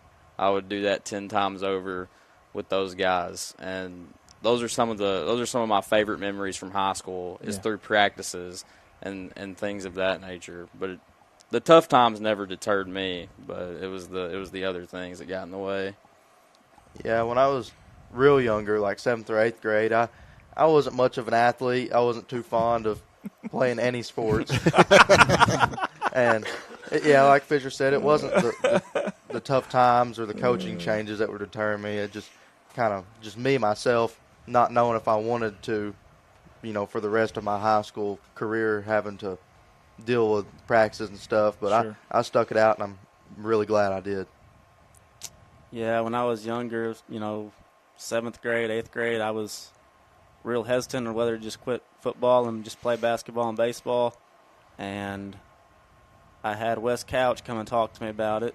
He talked to me and Camden, and he told us, you don't know what your body's going to do. You don't know what you're going to be.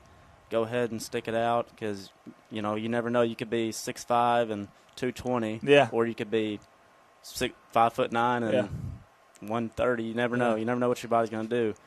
And that's probably some of the best advice I ever got because looking back now, I'm really glad I played. Oh, I'm glad all three of y'all Yeah. did. We needed all three of y'all at different times, I promise you. And as far as like the coaching changes go, I consider myself really lucky because I got to be under Coach Larry Treadway and Coach Farrell Shelton, and both of those guys have coached for so long at such a high level. They see the game different than anybody else I've ever met. And so like when I get to say I've played under those two guys, my goodness, like that's some good coaches in the state of Arkansas and Missouri. Yeah, we definitely played under a wide variety. Yeah. None of them were anywhere near the same. Yep. That's kind of a cool way to look at it, though. I know a lot of people obviously are like, man, another coaching change. They've got to learn everything, the verbiage, the communication. And it's not only that, but it's just like the normal communication. You know what Coach Treadway thought was funny, Coach Shelton may not find funny at all. How to handle each other. That's kind of a unique way. I've never had anybody put it that way, but I like that, actually. If you could go back, this is for all three of you. If you could go back to the 8th grade Fisher, what would you tell him that he should be focused on? Oh my goodness, that's a good question. I'm gonna think about it. I'm gonna let Timothy go. Pass. Well, I mean, I guess just get in the gym more. I wasn't really a real big kid until, my sophomore, junior year. Just get in the gym more, get bigger, and, just work on just football in general more. That would have helped me develop quicker, I think. Hit the weight room and eat your Wheaties. Eat your Wheaties. Eat your Wheaties. Breakfast of champions. I ate the Wheaties. I just the weight room was my problem.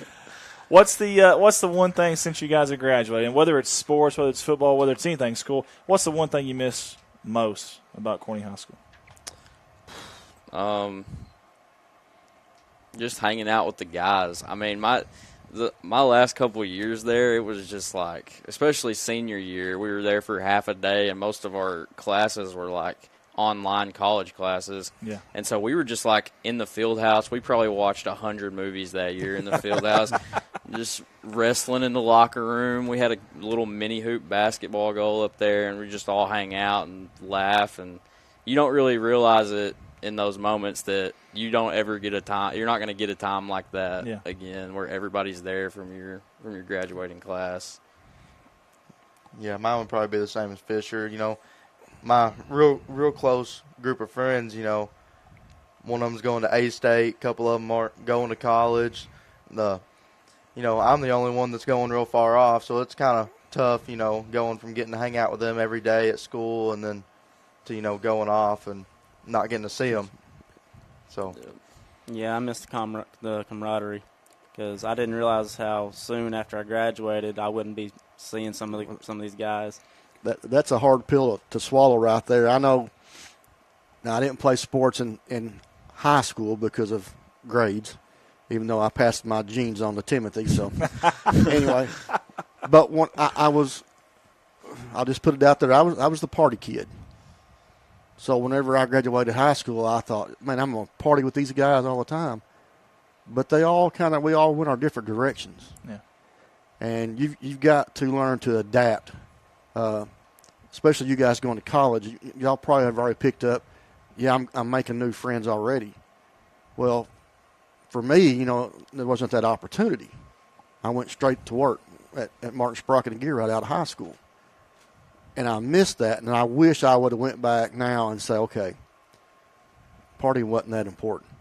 Yeah. I should have been building those friendships So that I could still communicate with these guys as we grow old. And that's one thing I want to pass on to you guys. Y'all, especially you three, to me, have got a connection. Y'all don't think the same. You don't act the same. You both, all three of you have a weird sense of humor. I'll give you that. But that bond that y'all have created, carry that on with you, because it's going to be at times that, Fisher may be sitting around, boy, I'll just give OTM a call, and he'll call him up.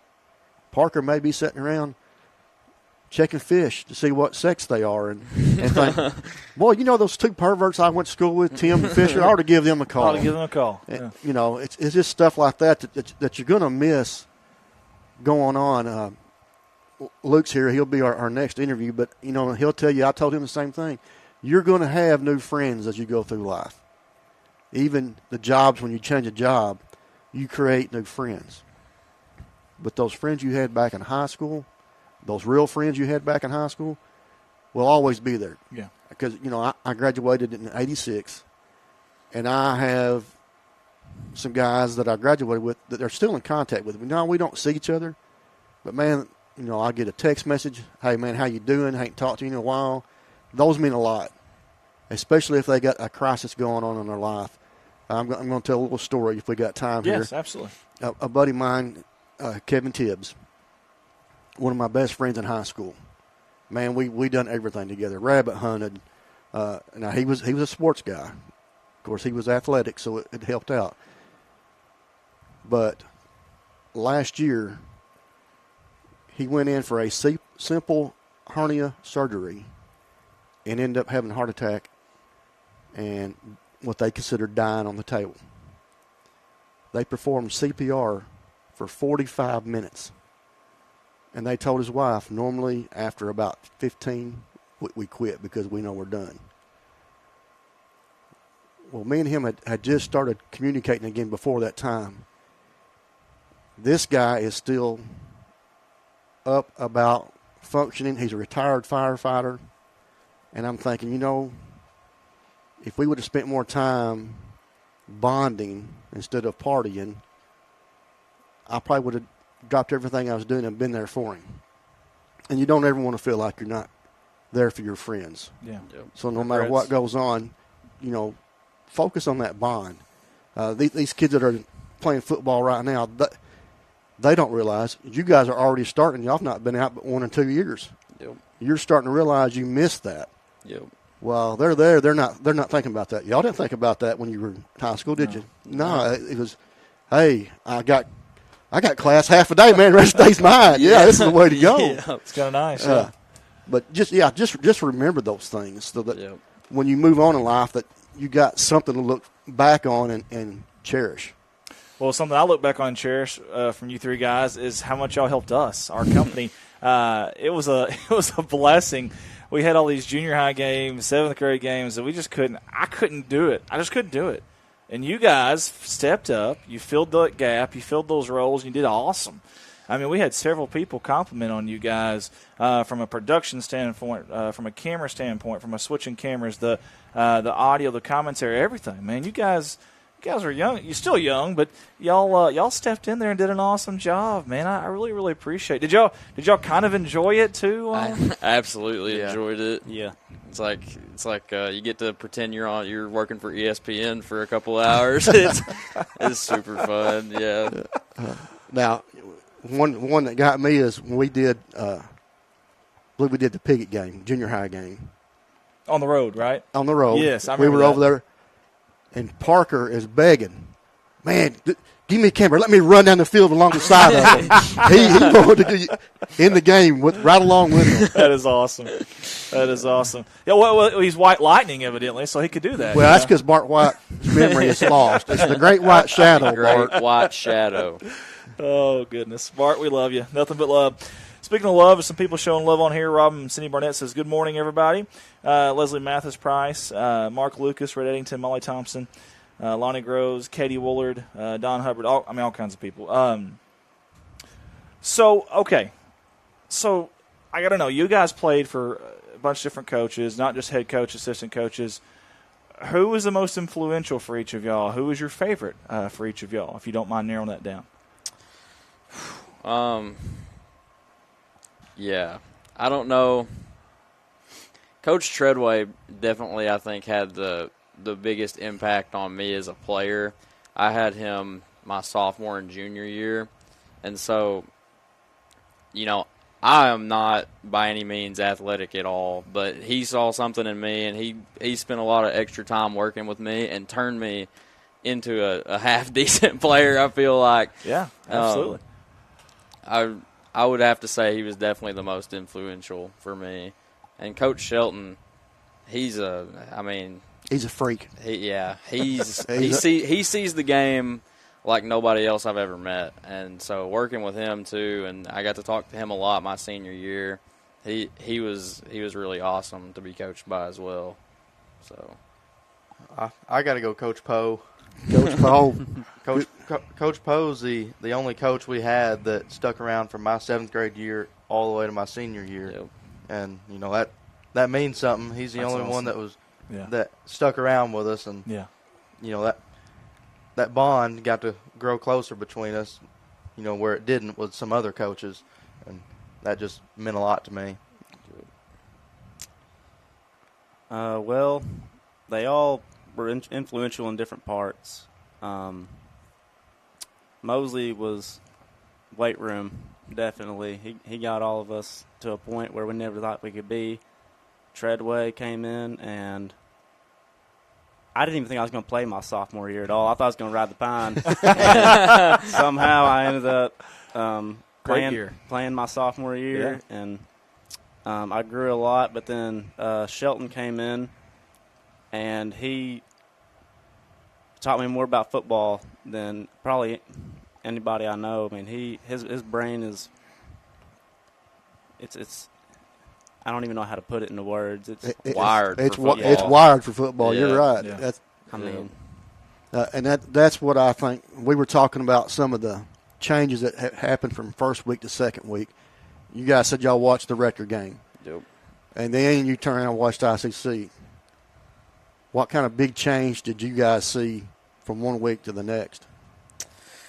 For me, both weeks, I was super impressed with Seth Smith and his ability to put the ball wherever he wanted to put it. And it seemed like from Rector to ICC, they implemented the pass a little bit more, and they got Seth Green in on some pass routes or some routes.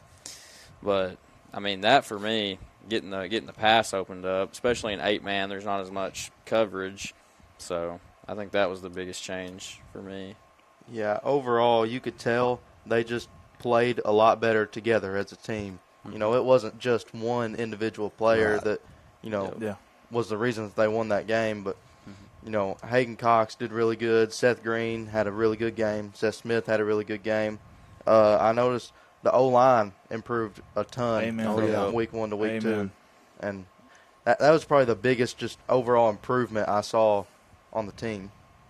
Yep. They really came together that second week. The first week, I think they had a little bit of trouble establishing the run game. Yep. Yeah. Some drop passes, but that's just football. Yep. The second game, though, I didn't see hardly any mistakes. I mean, it was just a clean game. Yeah, that's what we were talking about earlier too. Was penalties. You didn't see a lot of penalties Friday night. That's true. Besides kickoffs, and that was because they didn't want to take them. Squibber 5 yards out of bounds. Yeah. I want to give them credit for this too, and this is a big deal in my opinion, because I know, like when we were younger, me and Parker, Timothy, 7th, 8th, 9th grade, I know some of our teams, you say, hey, you're going in to ICC to play the defending state champs in a format that you're brand new to, an 8-man football. They're walking in that locker room thinking about the bus ride home. They're not worried about winning that game. They're worried about surviving. And you couldn't tell it at all on court. They were ready to come in there, and they were ready to play. And I give them credit for that. There's been a huge culture change over the last 6-7 years that has contributed to that mentality. And so that was huge for me. I'm going to tell you something. If y'all's future jobs don't work, y'all all three could be great color analysts for us anytime. This is really good. Seriously, for youngsters, they have great minds, good insights, very professional. It's no wonder they did so good for us for a time. And there's a possibility that we'll get all three of them Friday night to help us. Are you serious? So we're for hoping. real? Yeah. I've got to wait and see. I've got a job at UCA now. I'm working on campus at the Hyper Center, so I've got to get my schedule and see what it's like. But if I'm not working Friday night, can't believe you tell them that Mark Hufford and Andy Earl. Yeah, we'll write you a letter. Yeah, don't worry about it. Give me a note. Give me a note. Oh, that's awesome. Thank you guys, man. Because Friday is going to be the first game in the history of CSR that I have missed a senior high game, and I hate it, but. My son's junior high football now. I don't want to miss any of those games. Miss those. Man, don't miss those. He's a starting quarterback somehow. I guess felt bad for him. I don't know. But, he's a tiny little thing, so he's probably going to get beat up pretty good. So I don't know how long he'll be the starting quarterback. he may be in a stretcher before too long. But so that means a lot to me if y'all do that. That's awesome. Thank y'all. Still stepping in for us, man. Always. They always will. That's awesome. They're good guys. Good young men because that's right. Now they're all 18. Yeah, good young men because we have kind of sort of facial hair. Somewhat, we got that on camera there. And Fisher over is glowing. He's got a coming from in there. That's not a coincidence. Not a coincidence. Before we let you guys get out of here, because I know y'all's waiting to get to Miss Nicole's house to have breakfast. Yep. What? You guys are getting breakfast? No, it's exclusive. Yeah. Miss Nicole, you gotta hook us up. You're 20, so it's like 24 and under. Oh, under. That cuts us way out, Mark. Wait a minute, that cuts me out. Fisher's anybody you'd like to give a shout out to, or anybody at the school that you want to recognize? I'll give a shout out to new roommates Chucky and Eddie, super cool dudes. We're fixing to start watching Thursday Night Football.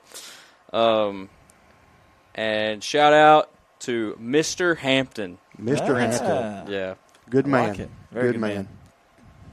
I guess shout out Coach Poe, Coach Shelton. I just want to tell the football team, keep up what's going on, what you had going on last week. That they look great out there, and if they can keep that up throughout the season, I think we're going to see some postseason success this year.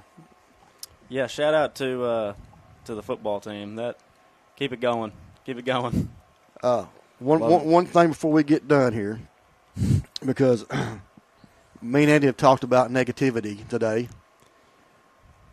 I want one of you guys to tell us, or you can do it all three, it don't matter.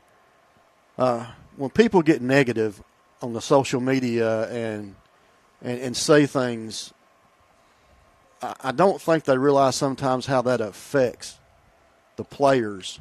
They played football 20 years ago, but it's a different time, different style.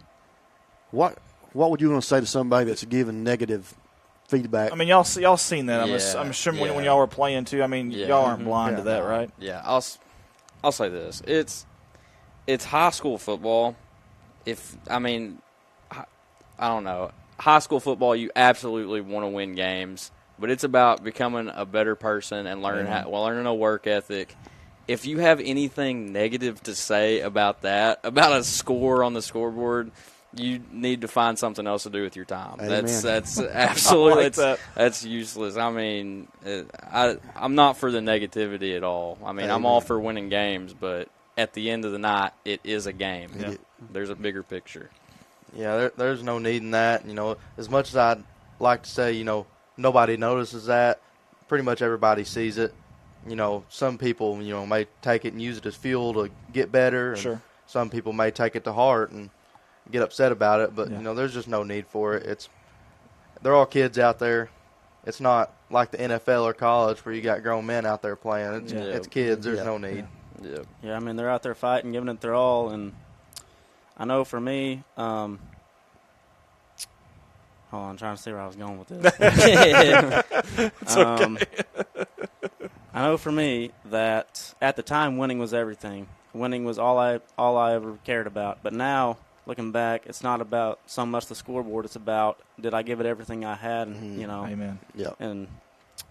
But these are kids, and they're out there giving them everything they got, every week, and just block it out. These guys could be coaches one day. I'm serious. All three of these guys are very bright. I'm saying they could be coaches one day. They don't know it now, but don't be surprised down the road. I actually am active general manager in a 10-man fantasy football league. So there you go. There you go. He's already got a resume builder. A resume builder already. So we appreciate these young men as we always have. Guys, you're watching Good Morning Corning. We'll be back at these words from our sponsors.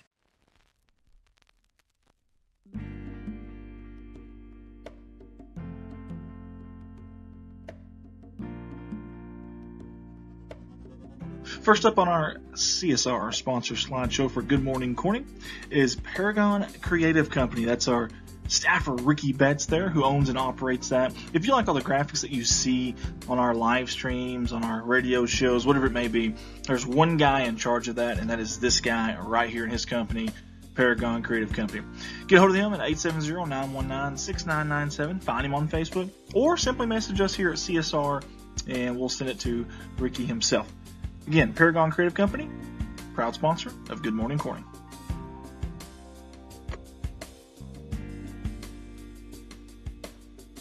Hey guys, it's Andy Earls with Baldwin Chevrolet. Hey, when I'm not here doing these live streams, these radio shows, I'm at a full-time job, Baldwin Chevrolet, Cadillac in Poplar Bluff, Missouri. Hey, I'd love the opportunity to earn your business, Mark of Excellence Award winner. Been doing it for 17 years now. I've got 4 lots full of inventory, new and pre-owned. And the majority of those are backed by a lifetime warranty at no charge to you. Shop online at BaldwinAutomotiveGroup.com or call me, Andy Earls, 501-413-9715. Get Andy Earls, Baldwin Chevrolet, 501-413-9715.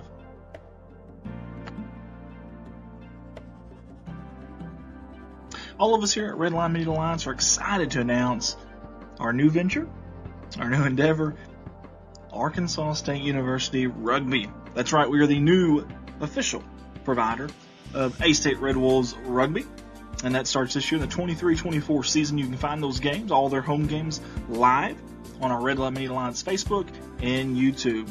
Redline Media Alliance, connect the world. A-State, Wolves up.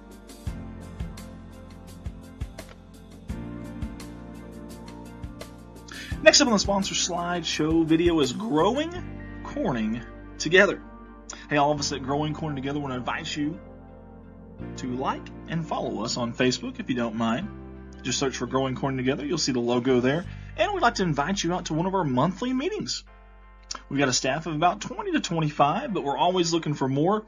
Love to have you aboard. If you want to help out your community, our community here in Corning, Arkansas, God's country, as I like to call it, whether it be in a small way, a big way, or somewhere in between, this is where you start, Growing Corning Together. Big thanks to Growing Corning Together for sponsoring Good Morning Corning. Growing Corning Together, working together to revitalize our community, improve the quality of life now and for future generations.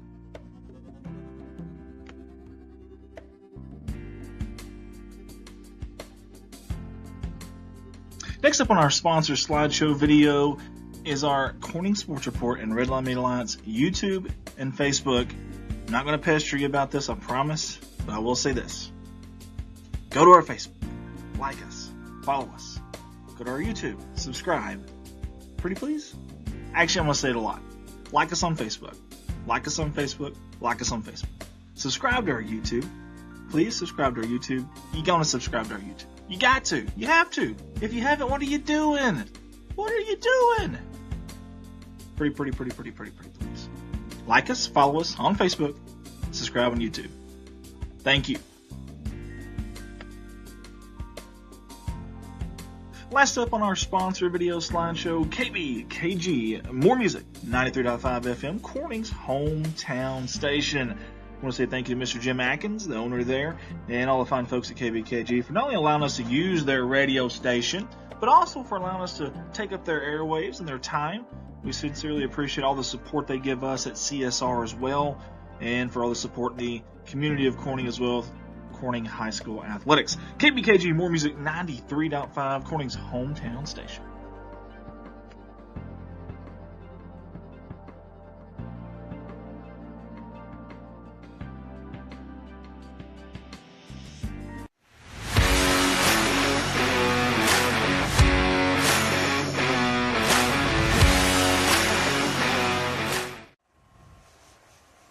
Welcome back to Good Morning Corning. Hey, got myself, Mark Hufford, and the great Andy Earls here. Woo! That's what I'm talking about. Hey, this new guy we're fixing to interview, he's new around here. He's yeah, I've never seen him before. Yeah. He looks like an Italian model. Well, no, he don't, but we'll go with that. Yeah, we can go with that. Yeah. Hey, we have one of my favorites.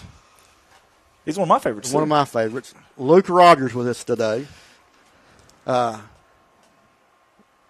that don't know Luke, he did graduate 2018 from Corning. Played basketball at Corning and was a pretty decent player for the Predators I was at gonna say, AAU ball. Then he moved on to college to play at Williams. We're going to pick his brain a little bit. We'll let him introduce himself and kind of tell you his background and what he's doing, what he's planning on doing. Yeah, absolutely. Yeah, first off, thank you all for having me. I appreciate it. But like they said, I graduated in 2018. I played college ball at Williams Baptist, and I graduated with a psychology major and a social work minor. And I'm currently working at Mid-South Health Systems here in town. And the plan is to go back to school for 2 more years and hopefully get my LCSW so I can become a licensed therapist. So that's kind of where we're at right now. Awesome. Well, man, thank you for being here. He said we've already got your first 2 customers lined up. Yes, Bart White, yeah, Jeremy Woods. Yeah, they're going to need it. He said you played some basketball. You didn't just play some basketball. You're pretty darn good, my man. I remember your class was like that first. I don't know if you remember, but I covered. I did a little bit of coverage for the Courier, and I think you guys were the first class. And man, dude, you laid it on the line every night. I respected that about you. There wasn't just one thing about your game. It wasn't just, he's a great shooter. Oh, he's really good ball handling, or he's a great rebounder. What, dude? You did it all. You did all of it good. It wasn't like, when I'm out there, I'm like, if someone would ask me, hey, who's the most and y'all had some good players. Don't get me wrong. Right. Nothing against who's the most well-rounded player. Man, Luke's got to be. I mean, you were phenomenal, man. I had a pleasure watching you. I really appreciate that. I really appreciate it.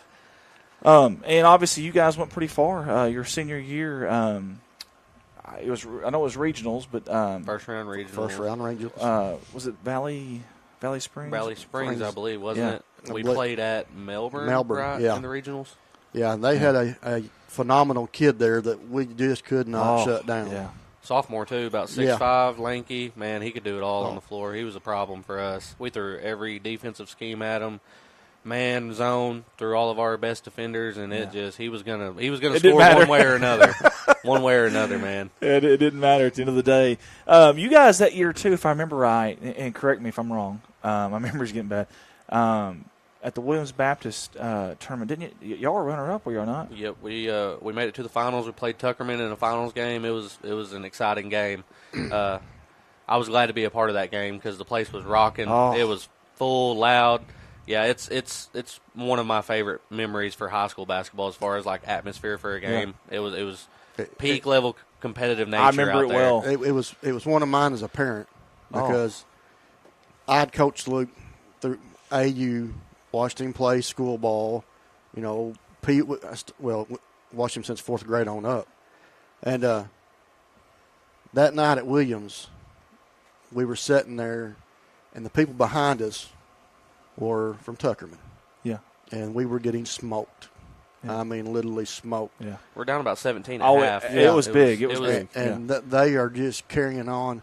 And I'm not one to say anything to another fan. Yeah. But it just kept going on and on and on.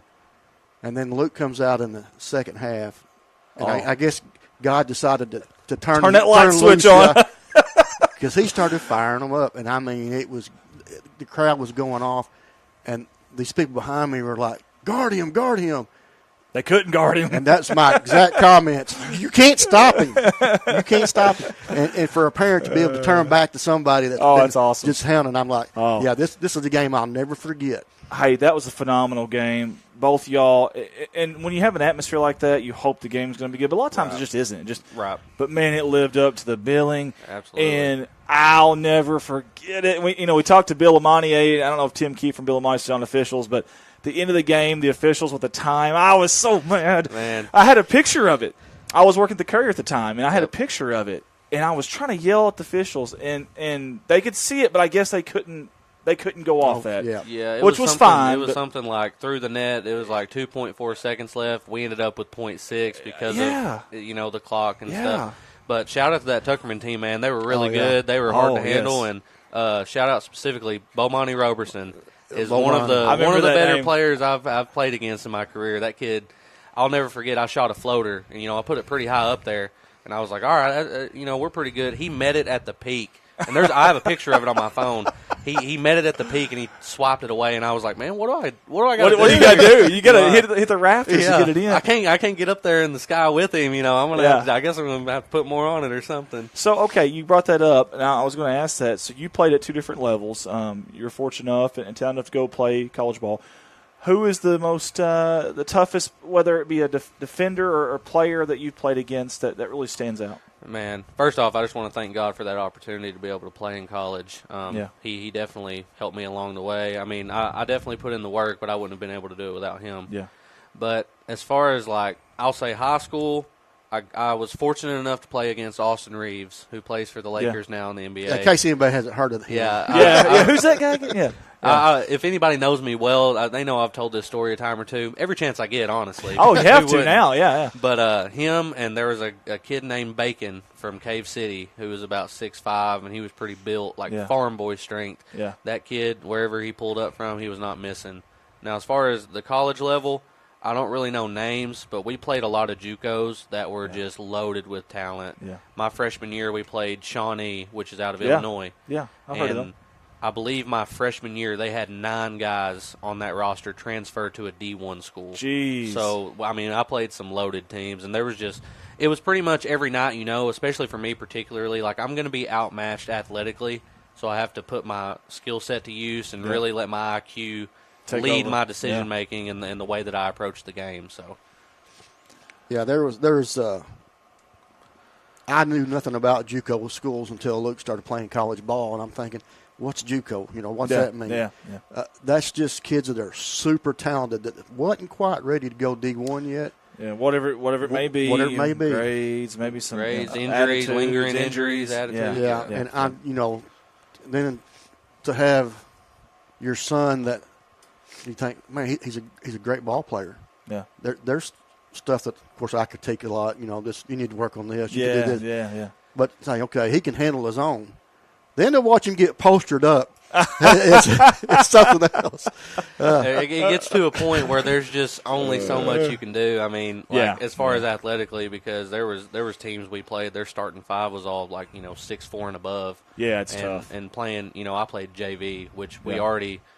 It was kind of we didn't get much size JV because if you're a big kid and you've got any type of talent, they're going to want you on varsity. Well, sure, you know what I mean? Yeah, it's just kind of how it goes, which is completely understandable. So we were kind of always outmatched physically as it was, so we really had to fight hard to make the right decisions, make sure our plays were crispy. Yeah. So it was. Well, and also, your freshman year at Williams, correct me if I'm wrong, but y'all only ended up having 6 players the second part of the season. Second semester, a lot of people left, and we had, 6 guys. 6 guys. 6 guys. So we were in top-tier shape, for sure. Yeah, you're going to have to be.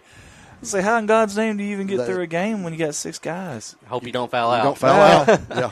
Jeez, man, that's tough. So, playing college ball, I don't know, and you may have seen the statistics, but there is such a small percentage of kids that play high school ball.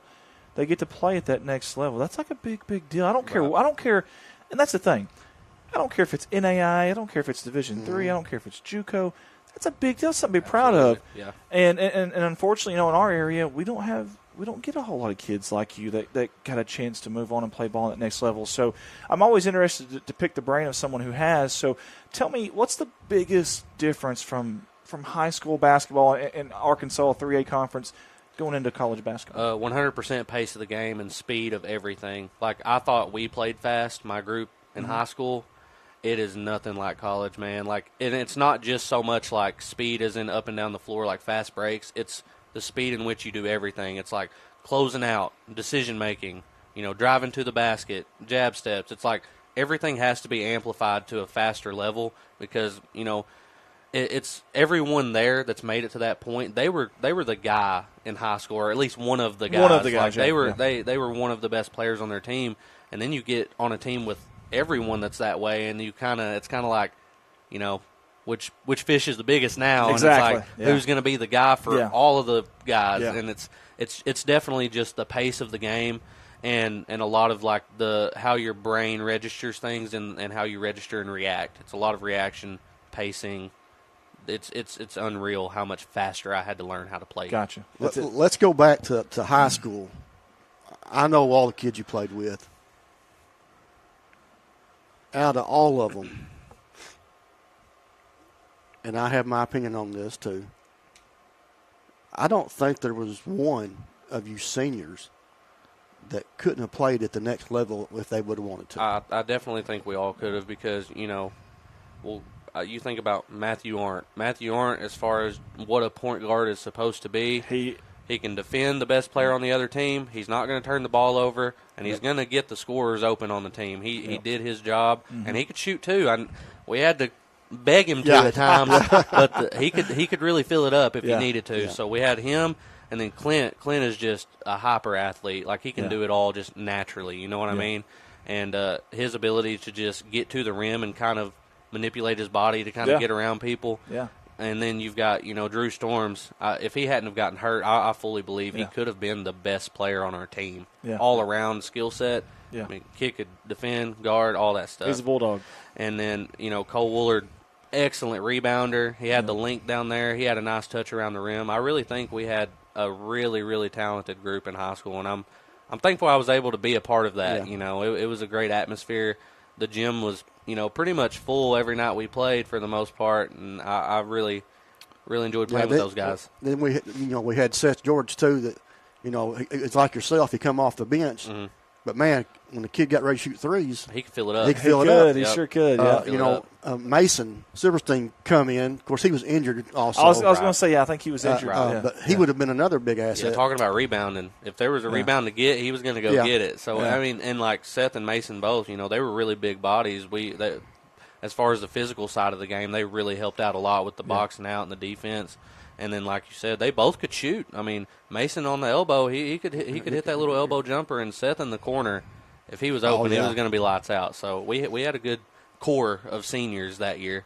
Well, I don't know if you realize it or not, but I know back when I played, so I graduated in 06, we went regionals in 04, I think 04. Anyways, I didn't realize it then, but they had told us that was the first time Corning went to regionals in like 30 years. Yeah, 30. It's crazy. So regionals may not have seemed like a big deal to you guys at that time, but there's only so many Corning basketball teams that have went that far and played that. So that is awesome. You guys did that. Your team did that. And obviously, you know, ran into a buzzsaw, that kid at Valley Springs. But they were a good team, don't get me wrong, but I really think that was a situation. I think, you know, the rest of the guys would probably agree with me. We kind of beat ourselves that game. I feel like we were the better team. We had an opportunity to win, and we just, you know, it happens, you know. It's part of the close game. It out, yeah. It's sports, for sure. I wouldn't take anything back, you know, my experiences with those guys. You know, I tell people all the time, I made a lot of close friends as far as teammates in college ball, but nothing compares to the kids you grew up with, and you build that bond and you build that kind of connection on the court. Like, we weren't really vocal as far as, like, talking on the court. I mean, defensively, we were a little more than offensively, but a lot of it was just we knew where each other was going to be and we knew what we wanted to do, and it was kind of just that connection from playing so many years together, including AAU, having those extra reps in the summertime. That really benefited us a lot, I think. Yeah, you could take that group, and there was a few that didn't play once they got into high school, but, you know, there was a core group that started in fourth grade that we did the intramural league, and then All-Stars is where it really started at. And it just kind of, that group stuck together the whole time through. And then by the time they got to senior high, man, they were just fun to watch. I know there's a video clip out from KIT of the Riverside game. Yep. And I have made the comment several times, you don't realize how good those boys were until you go back and you watch that, and the ball gets completely down the court, with never touching the ground. Yeah, that's There's awesome. not a dribble. It's That's a awesome. pass, and then it's right in the basket. Yeah. And, you know, and that's one thing that watching some of these kids now, the group that we got right now, these seniors, Yep. are probably the most comparable to the 2018 group Yeah. because they have played together through AU ball and all that. But they're fun to watch too. Yeah. Some of those in between didn't have that chemistry. Yeah. And like Luke was saying, they didn't have to do a lot of talking because they knew what each other was going to do. Yeah. It You know. wasn't needed. Yeah, it wasn't needed. No, so I started with the Courier, I guess it was 17 or 18. I can't remember. So forgive me for not knowing, but before that, as you're coming up from 7th grade on, who all were your coaches? So when I started in 7th grade, it was Kyle George. Okay. And from 7th to 9th grade, he was 7th grade in junior high. Okay. And then by the time I got to 10th grade, Coach Al had left, and it was Coach Murray. Coach Murray's first year was my freshman year. Okay. So he had kind of what he had Okay. when he walked in, and then we were like the fresh faces I see. to kind of build up what he was striving for. Okay. So, yeah, it was Coach Murray 10th through 12th. What was it like playing for Coach Murray? Man, I know he's not gonna care if I tell this story, but whenever he first got there, you know, he knew we all played AAU, and he really didn't care for it. He thought that it created like lazy habits. Sure. And you know, us being kids, we're kind of like, what do you mean? Like, we're playing ball, you know, in the summertime. Yeah. I get what he was saying, but at the end of the day, I think us getting those reps benefited us because it helped us get quicker with like our decision making and stuff. But no, once we got up into 10th, 11th grade, and he kind of saw us play, and he saw how that translated over, and he was able to tweak what he wanted to tweak, I think he understood that it was beneficial to all of us, you know. Yeah, that's when he was able to see the chemistry that went on with that group because they had played so long together. It was more kick back and say, okay, I want to change this a little bit, and I want to change this a little bit, instead of thinking to have to rebuild the whole program. No, we're just going to tweak. Yeah, exactly. And I also got to say, I know that we were a lot to handle. So he was I don't think that there was another coach that could have, you know, been as patient with us as he was. He really, and we felt close to him. It was one of those situations where it's like, man, we know if we ever needed anything, any time of day or night, we could call him and he'd be right there for us. That's the type of guy he is. Yeah. Yep. Yeah. I agree. I think we've all still to felt this that way. day too. I mean, if I needed him now, he'd be more than happy to help me any way he could. So. Yeah. Yeah, he's out of coaching now, or at least basketball. Yeah. So I was shocked when he told me that. I was like, "What? You can't do that. You're not allowed to do that. We're not going to let you do that." But no, you're right. He's a good guy, and always was good to us at CSR, and very accommodating. So, and him and Coach Kyle's dynamic was coaching together was great because, you know, Murray is focusing on what's going on the floor, and it's hard to process what's going on the floor and think about who you want to bring in off the bench or what changes you want to make. So Coach Kyle would kind of deal with the sub-in and maybe the play changes where Murray's kind of, you know, pointing and directing traffic on the floor. So they had a good dynamic going there. You could at Bobcat Gymnasium, you could hear Murray from First National Bank. I think. You could definitely if you just did something wrong. That's for sure. That's right. What was y'all's practices like under Coach Murray? Was it? Well, we did a lot of drills that involved running and like just fast-paced play because he knew after a bit of time, like I think that was our entire game plan was like, there's moments where we may need to hold back and maybe run some half-court sets, but if we can get down the floor and beat these teams down the floor and score, that's what we want to do because that's just what comes natural to us. Yeah. So it was a lot. We ran 11-man, like fast break stuff. We'd run the devil drill, which is just ping passes and then layups, and it was just a lot of movement, constant movement. And then we would do, you know, our shooting drills. Finally, we got a gun. That gun came in so much handy, you know, just kind of shooting, catch and shoot, kind of off the screen, off the dribble. And it was just a lot of work like that. It was really a lot of fast-paced stuff and then a lot of individual skill work as far as like ball handling, you know, shooting and stuff like that. So, take me through college. Like, y'all, I guess there's so much hours a week y'all are I guess, limited to practice. And were y'all working on more cardio stuff, getting in shape, or were y'all actually kind of more lifting, or did they have like a, hey, you need to do this, we can't tell you to do it, but it's going to be on your own? Take me through that. So We really didn't lift a lot of weights. I never really lifted weights until I was done with basketball, which is weird. And looking back, I wish I would have known, even if it wasn't with the team, to do it on my own because of how much it was going to benefit. Yeah. But as far as the college practices, my freshman year, our time slot, because there were so many teams trying to get in there, we only have one gym. So we were practicing at 6 a.m. Monday through Friday. Holy smokes. So I'd get up every morning at about 5:30, mosey my way over to the gym, half asleep, put my shoes on.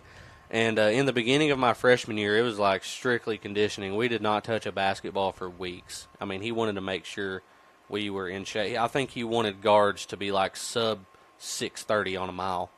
6 minutes, 30 seconds. Yeah, he wanted every guard to be like sub 6:30. So he was. Can I be a forward coach? And that was the thing, because in high school I was kind of more of a forward, even though I was undersized. Yeah. We didn't have a big team. Once I got there, he saw me shooting, and he was like, "Man, you've got to be a guard. Like, we can't have you down there in the paint, really." When you can shoot like that. That was Coach Malcolm, right? That was Coach Malcolm. Yeah, Yes. I'm going to tell you Stanley something. Malcolm, right? Yes. Yes. Coach Malcolm and Coach Luke had a lot in common. They're both shoe fanatics. Tell them about the practice in the volleyball pit. Oh man. So this was in August. This was the very first week that we could start after physicals, right? So we went Monday through Thursday in the gym, conditioning, doing all this running and stuff. Well, Friday, he wanted it to be kind of like a fun day. So we were going to go out to the sand pit. We have kind of like sand volleyball and the nets up out on the other side of campus. Yeah. Well, first off, just right off the bat, people were late. So it turned from a fun day to a conditioning day. So we're out there doing sprints in the sand, and we're doing like jumps, like 4 square jumps and all kinds of crazy stuff, lunges. And finally, we think we're done. You know, we huddle up and everything. And one of my teammates, his name's Hunter Stallings. He's from Sloan Hendricks, actually. Shout out, Hunter. But he kind of was just playing around with the ball, and he just kicked the ball and got sand on Coach Malcolm's shoes. Uh-oh. And you could just see his face change, and he went from like, all right, good work, guys, to get back out there. And he made us run sprints until I thought I was going to pass out. I was seeing the light. I was like, oh. They had to like drag me back over to the huddle, and I was just done. I was like, oh my gosh. So that definitely was probably the toughest practice I think I mean, Coach Stan put us through it that freshman year for sure. And you stayed with it, though. Stayed with it, and we were in I never got tired in games. I was never winded in those games with him coaching. It was a different experience for sure as far as playing the game, because that was something that I didn't have to worry about anymore. Like, I never even was concerned about getting winded. I was like, well, that's one thing for sure is I'm not going to get tired. So let's just make sure I do everything else the right way. Keep your mental state. Yeah. Who was, growing up in school, who was the most influential teacher or counselor or principal for you growing up? I have a few for sure. Whenever I first moved to Corning, so I started Corning in the 2nd grade. So I was kind of nervous being the new kid, and everything, because Della Plain had closed down and all that. Miss Mock was my very first teacher, and love her to death. She was such a great teacher for me. She made me feel welcome to Corning. And then a couple other ones, I had Miss Conway was great. And then once I kind of got into high school, Dustin Eddington. He was one of my favorite guys to be in a classroom with, because, I mean, he wanted to take care of business, but he'd also joke around with you and stuff like that. So, I mean, there was definitely a few. I liked all the coaches, because just being an athlete, you're around those guys a lot, even if you're not playing that sport particularly. Yeah. They know who you are. Like, we did a lot of, like, combined practices and stuff like that. So just being around the coaches and kind of being able to see how they approach coaching and teaching kids the way of the game and stuff like that, it was super cool to see, for sure. That's awesome. Hey, now, I asked the group before you the question, and I'll ask you, if you could go back and talk to 8th grade Luke, what would you tell him to be focused on? I'd definitely tell him to get in the weight room. Definitely tell him to get some weight on him, good weight. And I would probably also tell him and be like, man, you're never going to be very tall. So you might as well start working on being a pretty good point guard or shooting guard. You ain't getting much bigger than you are right now. Oh, that's hilarious. That's pretty good. I like that, actually. and that's probably one of the biggest improvement years that I remember of Luke's career is from 8th grade to 9th grade. We lived at Peach Orchard. Wasn't any kids around there Luke's age. So I poured a concrete slab, and you would see this kid out there every day by himself, dribbling around, shooting from every piece of concrete that was out there. And then, like I said, the conditioning, he was in shape his 9th grade year and could shoot the ball like nobody else on the team because he could shoot from anywhere. Yeah. Then you add in the Clint Hovis, the Matthew Arndt, Cole Woolard, Seth George, Drew Storms, just these kids that all playing their roles. Yeah, and none of them really said, "Look at me, I'm the superstar." Yeah, I really think that was the beautiful thing about our group is there was no ego. It was just whoever happens to score at the end of the play happens to score. And tonight, one guy may have 20 and lead the team. The next night, it may be somebody different leads with 18. And it never mattered to us. We didn't care about the averages.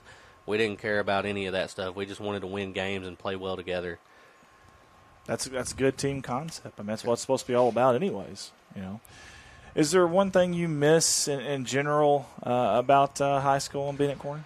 Yeah, I mean, like the guys earlier said, it's just you don't think about it in the moment, but you're never going to get moments like that ever again. Just being able to all be in the same place and just kind of be hanging out, being kids, having a good time. Yeah. And like they were saying too, my senior year, a lot of us, we didn't have very difficult classes. Some of us were taking college classes, and the rest of them were kind of just fill in.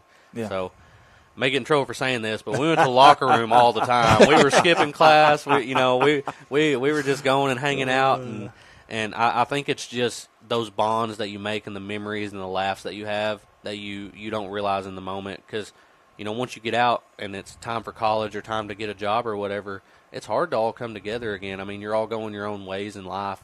Yeah. And, you can stay connected over the phone and stuff like that, but it's just you're never going to be all in the same room again, just kind of making those memories with each other. So I definitely miss that a lot.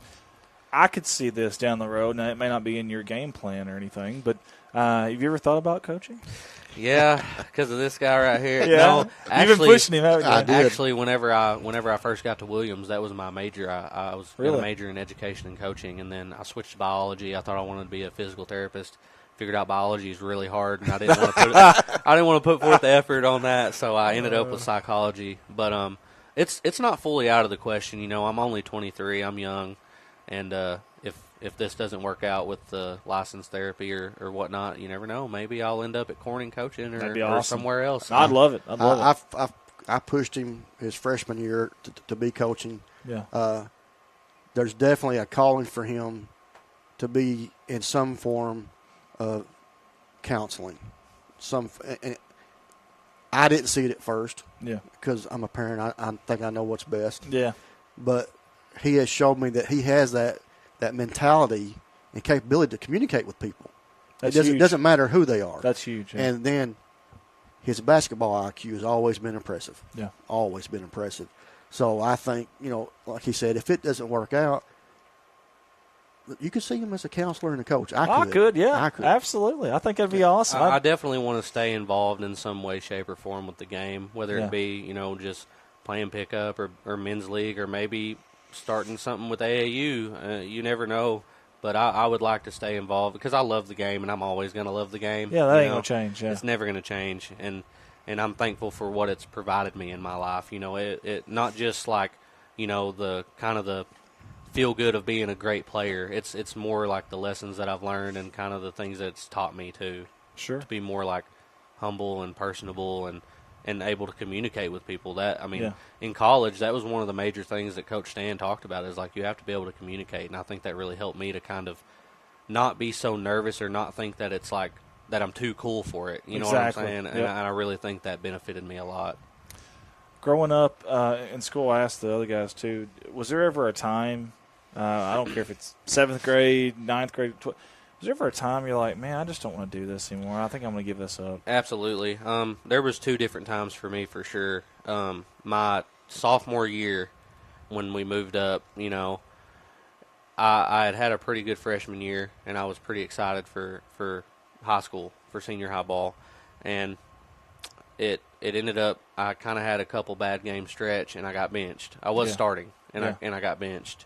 And I was just really frustrated, and I was talking to Mark and I was talking to Mom about it, and I was like, I don't know what to do. I want to give up. And they were like, no, you just need to go to Murray and tell him, I want to start again.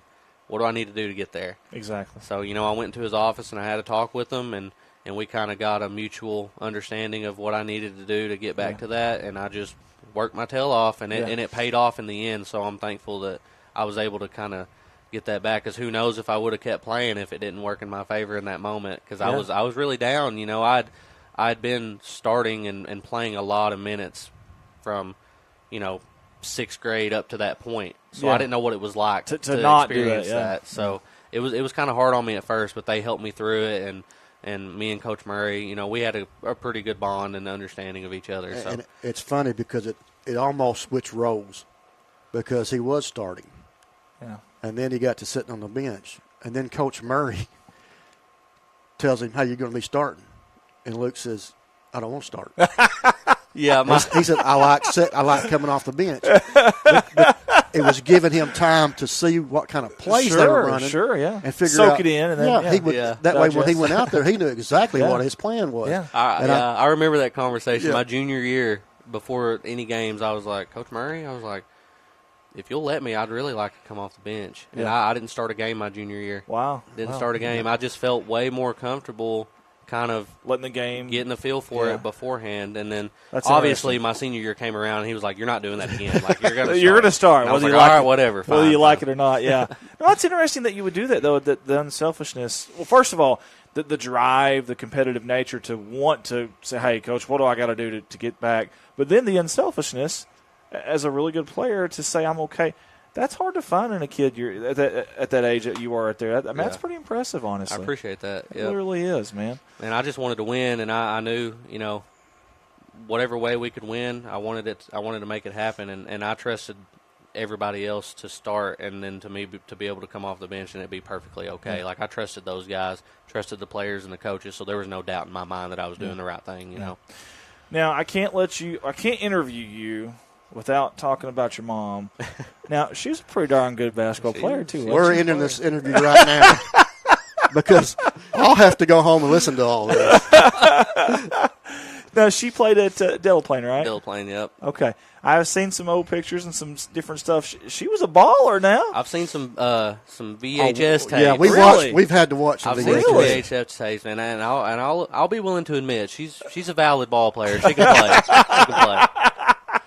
Maybe where he gets some of it. Just saying. Just throwing that out there just a little bit.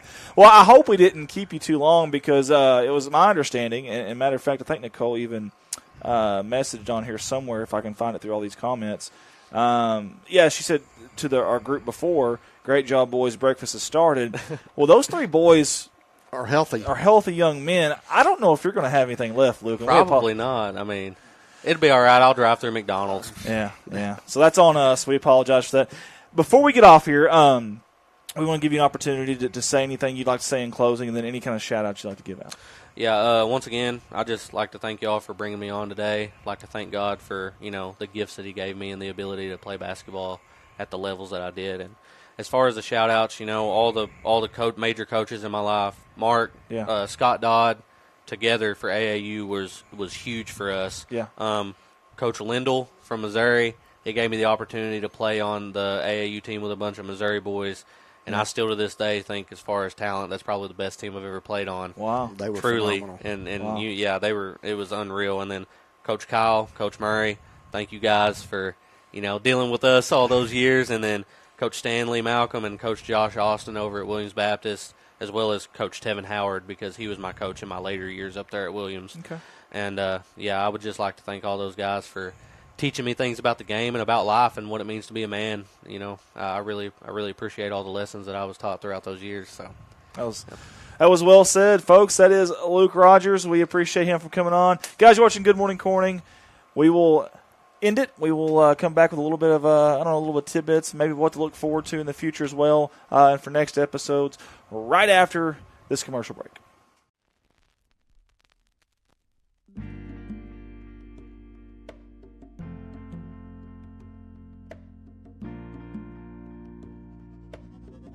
First up on our CSR sponsor slideshow for Good Morning Corning is Paragon Creative Company. That's our staffer, Ricky Betts there, who owns and operates that. If you like all the graphics that you see on our live streams, on our radio shows, whatever it may be, there's one guy in charge of that, and that is this guy right here in his company, Paragon Creative Company. Get a hold of him at 870-919-6997. Find him on Facebook, or simply message us here at CSR, and we'll send it to Ricky himself. Again, Paragon Creative Company, proud sponsor of Good Morning Corning.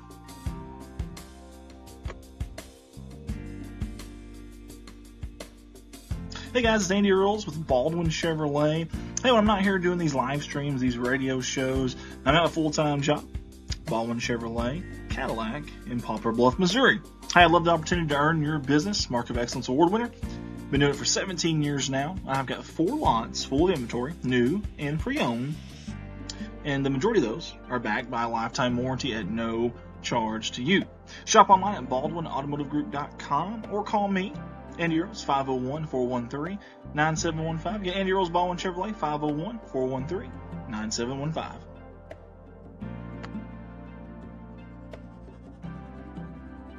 All of us here at Redline Media Alliance are excited to announce our new venture, our new endeavor, Arkansas State University Rugby. That's right, we are the new official provider of A-State Red Wolves Rugby. And that starts this year in the 23-24 season. You can find those games, all their home games, live on our Redline Media Alliance Facebook and YouTube. Redline Media Alliance, connect the world. A-State, Wolves up.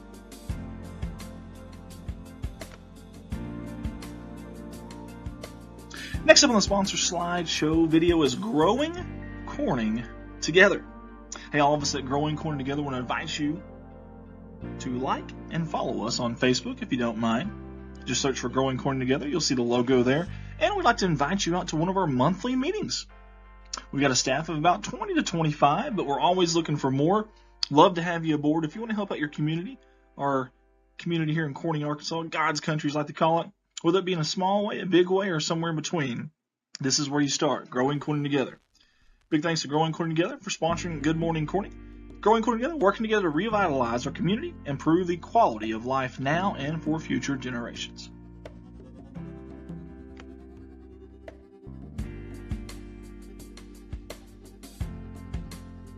Next up on our sponsor slideshow video is our Corning Sports Report and Redline Media Alliance YouTube and Facebook.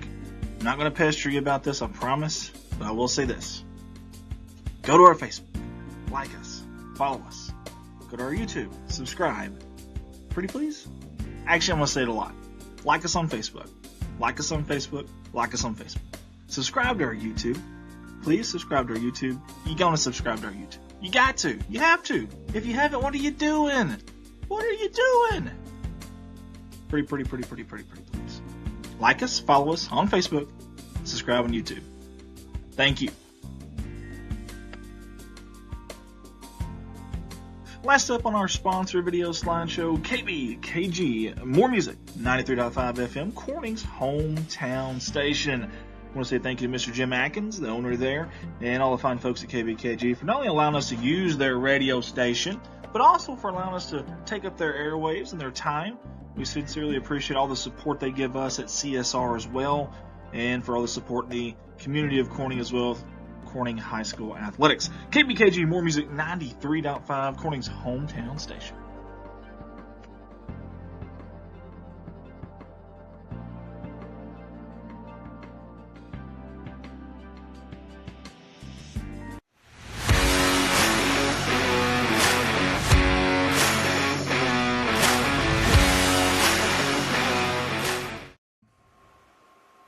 Welcome back to Good Morning Corning. Hey, it's myself, Mark Hufford, and Andy Earls here, fixing to wrap it up for the day. We've had some interesting interviews. Absolutely. We've talked to some professional, very professional refs that I'm impressed with. That 100%. Yeah, they got some credibility behind them. Oh, you ain't kidding, man. Yeah, I don't mean like professionals in air quotes, no, like legit pros, the pros. Yeah, we're going to pray and hope that maybe we get them come to a game in Corning. That'd be awesome, man. That would be great. That would be so cool. I don't know if we can do it or not. I'm going to talk to them. I'll talk to obviously our AD here and football coach as well. We're going to try to make that happen. So these guys go to these different places as a group to bring awareness to officiating, the lack of officials out there, and how much fun it can be, and just everything, just a positive line, a positive spin on it. So I think, don't correct me if I'm wrong, but we can put their website up on our page once we get done. Yes, we will actually. It's MIBTonline.com. Oh, I got to get Clint Harvey's website. Don't let me forget that too. The Titan. Yes, I forgot about that from last week. We need to do that too. Yeah, you don't want to forget that because you'll get beat up. I don't want to pick a fight with that dude. I promise you. That's the last thing I want to do. Everyone's been asking me this question, so I'm going to go ahead and show you a graphic. I brought a graphic just because of this question right here. Everyone's like, okay, who's in our conference? Who do we play? How is this working for 8-man football? So I brought a graphic here that we can all look at. So there is they call it the unsanctioned club division, but in reality, that's your 3A, 4A, 8-man. 8-man, yeah. Some of these teams are 4A that came from 4A that are now 8-man. Some of these teams are 3A that came to 8-man.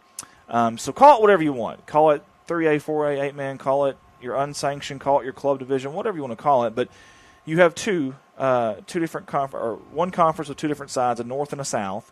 You see our graphic there. We are in the north.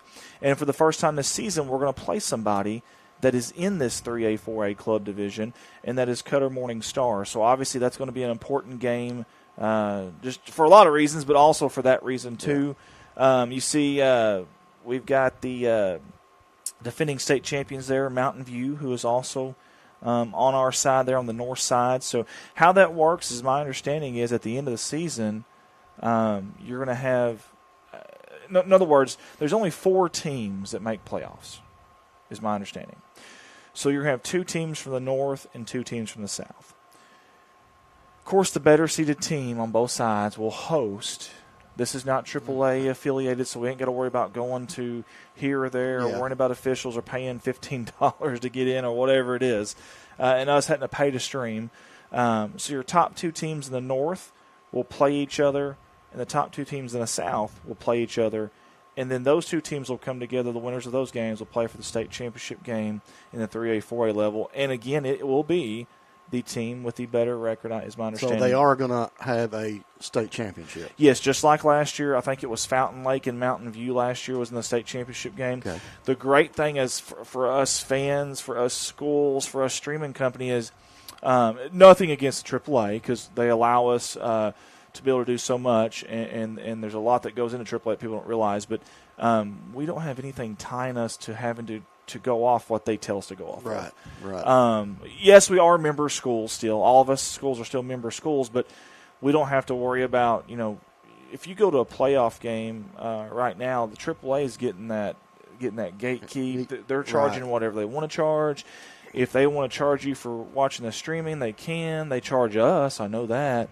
But the officials is totally different, so it's a lot easier on us. Yeah. We don't realize how blessed we are to have CSR because a lot of places you go to watch, and even talking to Luke, some of the schools he played, you had to pay to watch the live stream. Yep. And there was no commentating.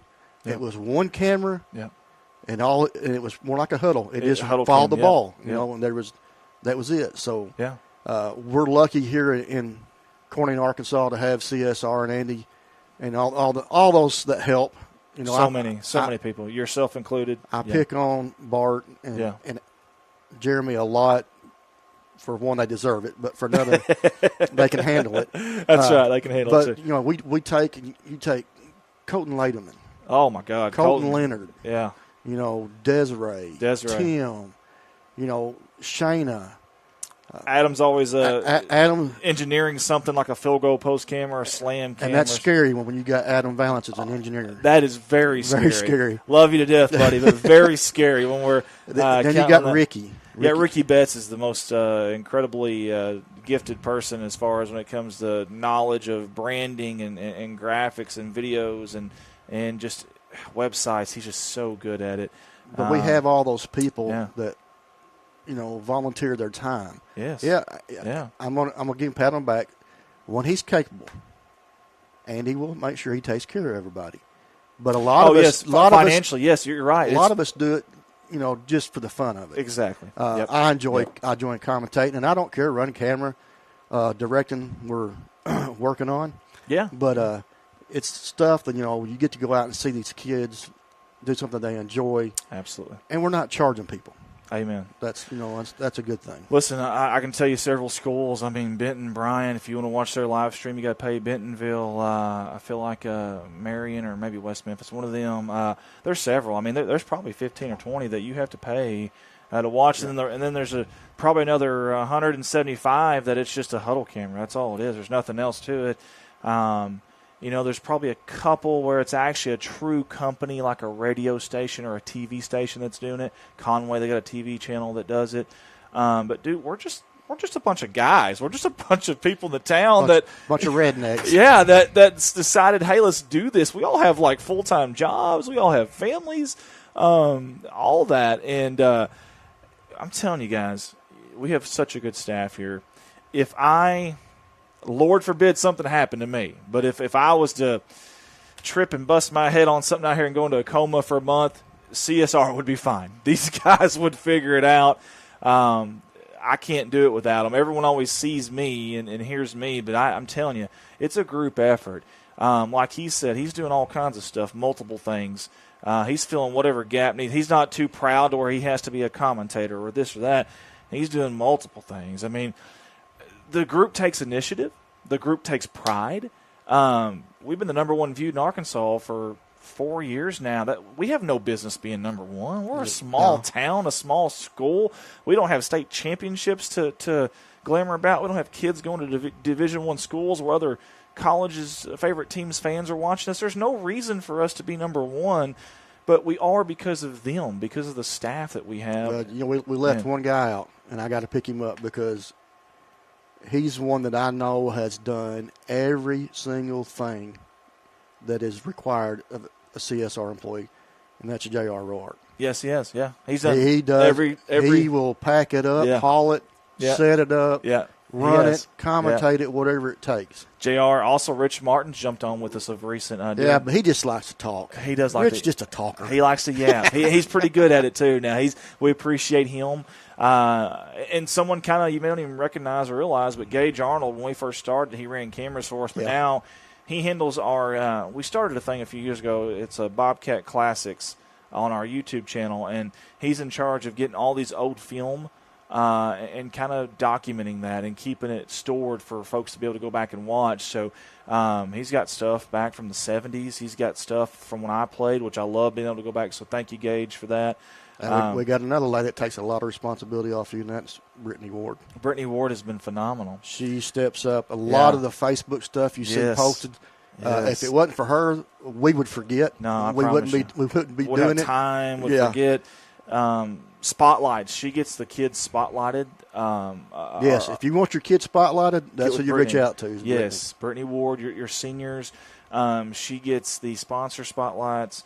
Anything that she can think of to help get more word out there, she's doing it. She's been amazing. Michaela Ward has helped us at times as well. We've got a lot of just helpers, like those boot camp boys. They've helped us at times.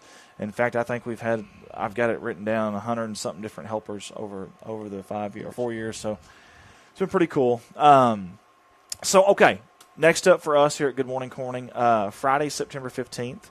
You may jot that down. 8 a.m. we'll be back. We've got an idea of one of the guests that couldn't be here today, Marty and Vicki Burlsworth with the Brennan Burlsworth Foundation and the Burlsworth Trophy. Do a great job of keeping Brennan Burlsworth's legacy alive. And if you don't know that story, there's so many books. Yeah, there's so many books. There's so many things. There's so many articles. But maybe the easiest, quickest way is just to go watch the movie Greater if you ever get a chance. That would be awesome. I got some ideas from the other folks, but if anybody has anybody that they want to throw out there, that's fine too. We always take suggestions. Yeah, we would like to get, especially some of the seniors. Yes. That's been there last year. Get them in to do some interviews. Yeah. Now, the next radio station we do, is that a home game? I believe It is a home game. Yeah, it's our first home game. First home game. So that'll First be a home good game. one. Yeah, it's man, we've never that I can recall had 3 road games to start a season. I can't recall having 3 road games in a row in a regular season. Yeah, 4 if you count, the scrimmage. Martin Don said, we were blessed to have Andy and the CSR gang. You all do amazing jobs. Thank you for all you do. We appreciate that. Thank you so much for that. Heather Davis said, Davis Clifton said, awesome job, guys. We've enjoyed it. Rob and Cindy Barnett, good morning, CSR. Good morning to you guys. Kyle Williams, good morning. Timmy Bella, good morning, CSR. Blake Calhoun said this earlier. I meant to mention it, but Blake says Corning moved up to number 5 in the rankings. That's your 8-man 3A, 4A rankings. We weren't even really in that. I think they rank 8 teams maybe or 10 teams, and we weren't even really in that. Now they've got us moved up to 5. That's how big of a game that was. It was a big game. But some teams, though, it's always interesting after a really good game what happens that next Friday, because some teams, I hate to say it, but they can kind of let that go to their head a little bit. They get wrapped up in the hype. Yes, and they're not near as maybe focused or as worried or as detailed, I guess is the right word. Yeah. I don't think a Coach Shelton coach team is going to allow that to happen. But, again, these are teenagers that we're talking about. He can't obviously control that's something everybody needs to remember. You can think, well, Coach should be doing this and Coach should be doing that. But you got to remember, at our age now, you look back at us, yeah, we might have listened a little bit. Sure. But we was pretty much going to do what we wanted to do. I promise you at that age. And you've got, like Mark said earlier, you don't know what these kids are going through right now. You don't know what their home life is. You don't know, and back when I was playing at that age, like, I've had a buddy that broke up with a girlfriend. That was kind of a big deal, emotionally. And then you went from focusing on this big game to all of a sudden, man, why was I not good enough? There's just so much stuff, and kids will be kids. It doesn't matter where, it doesn't matter what area of the world, kids are going to be kids. They're going to say things they probably shouldn't say at times. They're going to think things they shouldn't think, and so it's tough from week to week. So that'll be interesting. Coming off a really big high like last week. So all we got to do is pray them up. That's right. Pray them up. That's right. And listen, that was huge for momentum. That was huge for confidence. The Rector game didn't go anywhere near like they wanted to, but they battled that game. You take away that one big play for Rector, and everything was just a battle. You had to earn it. I remember a play, our Jacob Cox almost broke one, and their Jacob Cox happened to make a tackle. It was a touchdown, save tackle. You take away that one big play, that play there, it's a one-score game, man. It's a totally different animal, and we had a lot of kind of silly penalties and stuff that they cleaned up. But you don't want to ever make excuses because you want them to keep pushing to be better. Yes. But it was first time playing 8-man. Yep. It's the first time a lot of these kids have seen the field. Yep. Playing totally different than what they're used to playing. Exactly. But they proved that they can learn. Mm-hmm. And adapt. Because the bounce back they did this last Friday showed, we're not going to let it get us down. And that's phenomenal because it'd been easy to do that. And don't forget, listen, Rector. Rector's had maybe from whatever late '80s to 7 years ago. They've had some rough times, and people always thought of Rector as it's Rector. Don't worry about it. Coach Hendricks and that staff have done a phenomenal. Coach Hendricks is a good coach. He really is a good guy, good coach. That's a different Rector team than what some of you folks remember Rector as. That's not the same Rector team. So they've got some ball players now. They really do. And don't be surprised if you're watching on your television station into the season on PBS Arkansas TV and Coach Hendricks is on the sideline at War Memorial Stadium again. Don't be surprised if that happens. So you got to keep that in mind, too. And we get another shot at them, too. That's the beautiful thing about our schedule this year. We get a chance to redeem there. But first and foremost, we got to go on the road, a long way on the road, to Cutter Morning Star. Very good offensive team, and their defense has improved. They got numbers now. The kids are believing there. They're kind of similar to us, They haven't ever been big in numbers.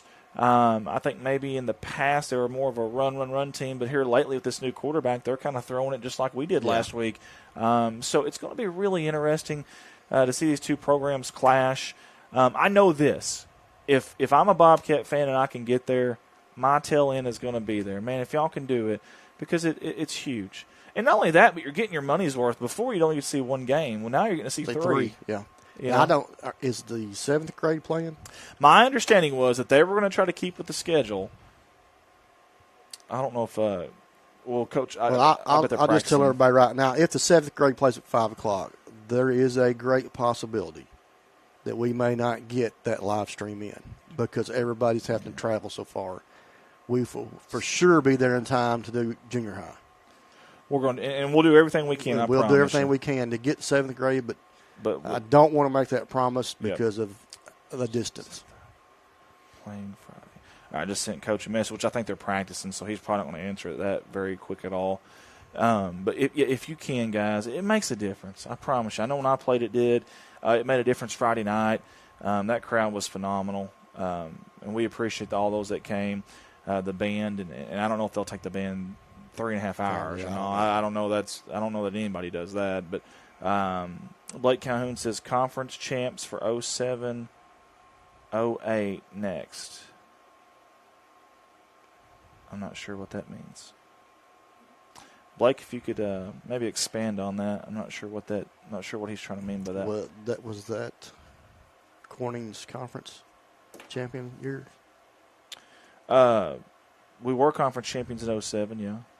That may be maybe what he's trying to get somebody from there. Oh yeah, I see. Okay, I see what he's saying. Okay, gotcha. Yeah. No, Blake, that's a good idea. That would have been the James Peterson, Mikey Carotlo, DJ Hollis, Matt Ryan, all those guys. We can do that. Yeah, we can definitely. That's just them young kids to me, though. Oh, they're still they're still young. I promise you. But yeah, we'll make sure we got a good lineup for you September 15th. We appreciate everybody that's tuned in with us today as well. I hope everyone's having a happy Labor Day. Yep. A safe Labor Day too. And Friday night we'll go at it again, guys. And again, for the first time ever, I will not be able to be there. My son, again, starting junior high football in Buffalo, Missouri. Matter of fact, his first game is tomorrow night. So how it works at work, I get one day off a week, and normally it's Friday, so I can get to these games early enough, set up. Well, now, keep in mind, Buffalo's 4 hours away, so it isn't like I can just go to work until 6 and then make it to this game. I can't do that. I'll be there at 10 o'clock at night. It's over.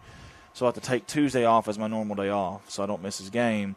Well, Friday, by the time I get off work at 6, 4 hours away from Park Bluff, it's already started. By the time I got there, it'd be 10. There's no sense in even going. We'll be wrapping her up by now. Yeah. So that's why I won't be there, but that's why we have a great staff. They're gonna make up for it and make it work. So y'all be easy with them because you normally see us with all these hero cams and rover cams and wireless microphones and nice graphics.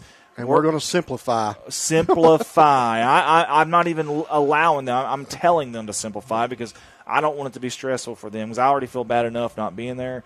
I don't want it to be stressful for them. I want them to be as simple as they can be. It may just be one camera, and that's fine. There may not even be now, Timothy, Timothy's going to be there. Well, now, if Timothy's there, we're fine. He says we're doing 2 cameras no matter what. Okay, if Timothy's there, we're fine. If Timothy's for sure there, I'm not even stressed about it now. Yeah, Timothy for sure will be there. That kid is really, really, really smart. He handles this stuff really well too. So, Mark, do you have anything that you want to get out there before we get off here? No, just congratulations on the win of the Bobcats Friday night. Continue on, young men. Keep pushing. Just keep repeating what you had out there. The communication, the heart and drive to play like you did 4 full quarters. There wasn't any cut in it. So it was a great game to watch. Proud of them. Couldn't be prouder of them. Amen. I echo that as well. Well said. Want to give some of our other sports some love. I believe this is a tennis schedule here, so I'm going to give you what's coming up here recent for Bobcat tennis. September 5th, so that'll be tomorrow actually. And this game is on the road, but it's not very far away. So tomorrow at 3:30 p.m., our Bobcat tennis program will be in Pocahontas, Arkansas. No clue where at in Pocahontas. Not even sure where they're. I don't know if they play at the community center or where. But. Yeah. So tomorrow at 3:30, our tennis team will be at Pocahontas, and then on the 7th, so that'll be Thursday. The 7th, we'll be at home at 3:30 against Cave City. That's our tennis team. Now, let's go to volleyball. Let's see. In volleyball, the next game is going to be September 11th, and that will be at Pocahontas at 4:30. That's 7th. That's junior high. That's senior high. Again, September 11th, on the road, Pocahontas, 4:30, 7th grade, junior high, senior high. That is Yeah, we got to give our volleyball team some love because, it's not too many kids that would come out and play for 2 years knowing you're not going to be able to compete in conference. You're just playing to get the experience. So they won't actually be eligible to play in conference till next year. That's right, next year, yep. So you're right. That is pretty impressive. Yeah, if you got a young lady playing volleyball, we want to thank them for sticking with it. Yep. Stepping up, being able to. They've got I won't brag on them too much. They got a pretty good coach. Yeah, he's all right. He's all right, I guess. I like him. He's a good dude, man. I really do. I'm glad we got him, honestly, to come over from Piggott. Man, I just like our coaching staff, and I could sit here for 20 minutes telling you why I won't, but we're really fortunate right now. I mean, all the way through, like basketball, boys and girls, football, baseball, softball. I mean, all of it. We're really fortunate. And then even like the band director, Mr. Hall's been here forever. He knows what he's doing. Even the new cheer coach, like, I really liked her. I think she's got the right attitude. And of course, Amy's helping there. She's been there. She knows that. But I think we're fine, man. Yeah. The boys that talked about Coach West earlier, I don't want to give him too much of a big head because he's got one already. But he was one also that helped Timothy because Timothy told you he wasn't an athletic kid. Yeah. So 7th grade, man, football was tough. Yeah. He was going through a lot. And Coach West called me because I told him Timothy was thinking about quitting. Yeah. And he said, let me talk to him. He said he don't understand that his body's fixing to change. Yeah. And he's going to be able to do all this. And like Timothy had told y'all before, so I want this to all you kids out there that are thinking about, getting out of something because you're not very good at it. Keep pushing yourself. Please. Keep pushing yourself because there's going to come a time when your body changes, your mentality changes, and then you're going to be able to do the things that you wanted to do. Yeah, exactly. Hey, quick update here. Thanks to Coach Trevor Poe. I'm glad that we yapped long enough to get this on here. 7th grade will not play Friday night.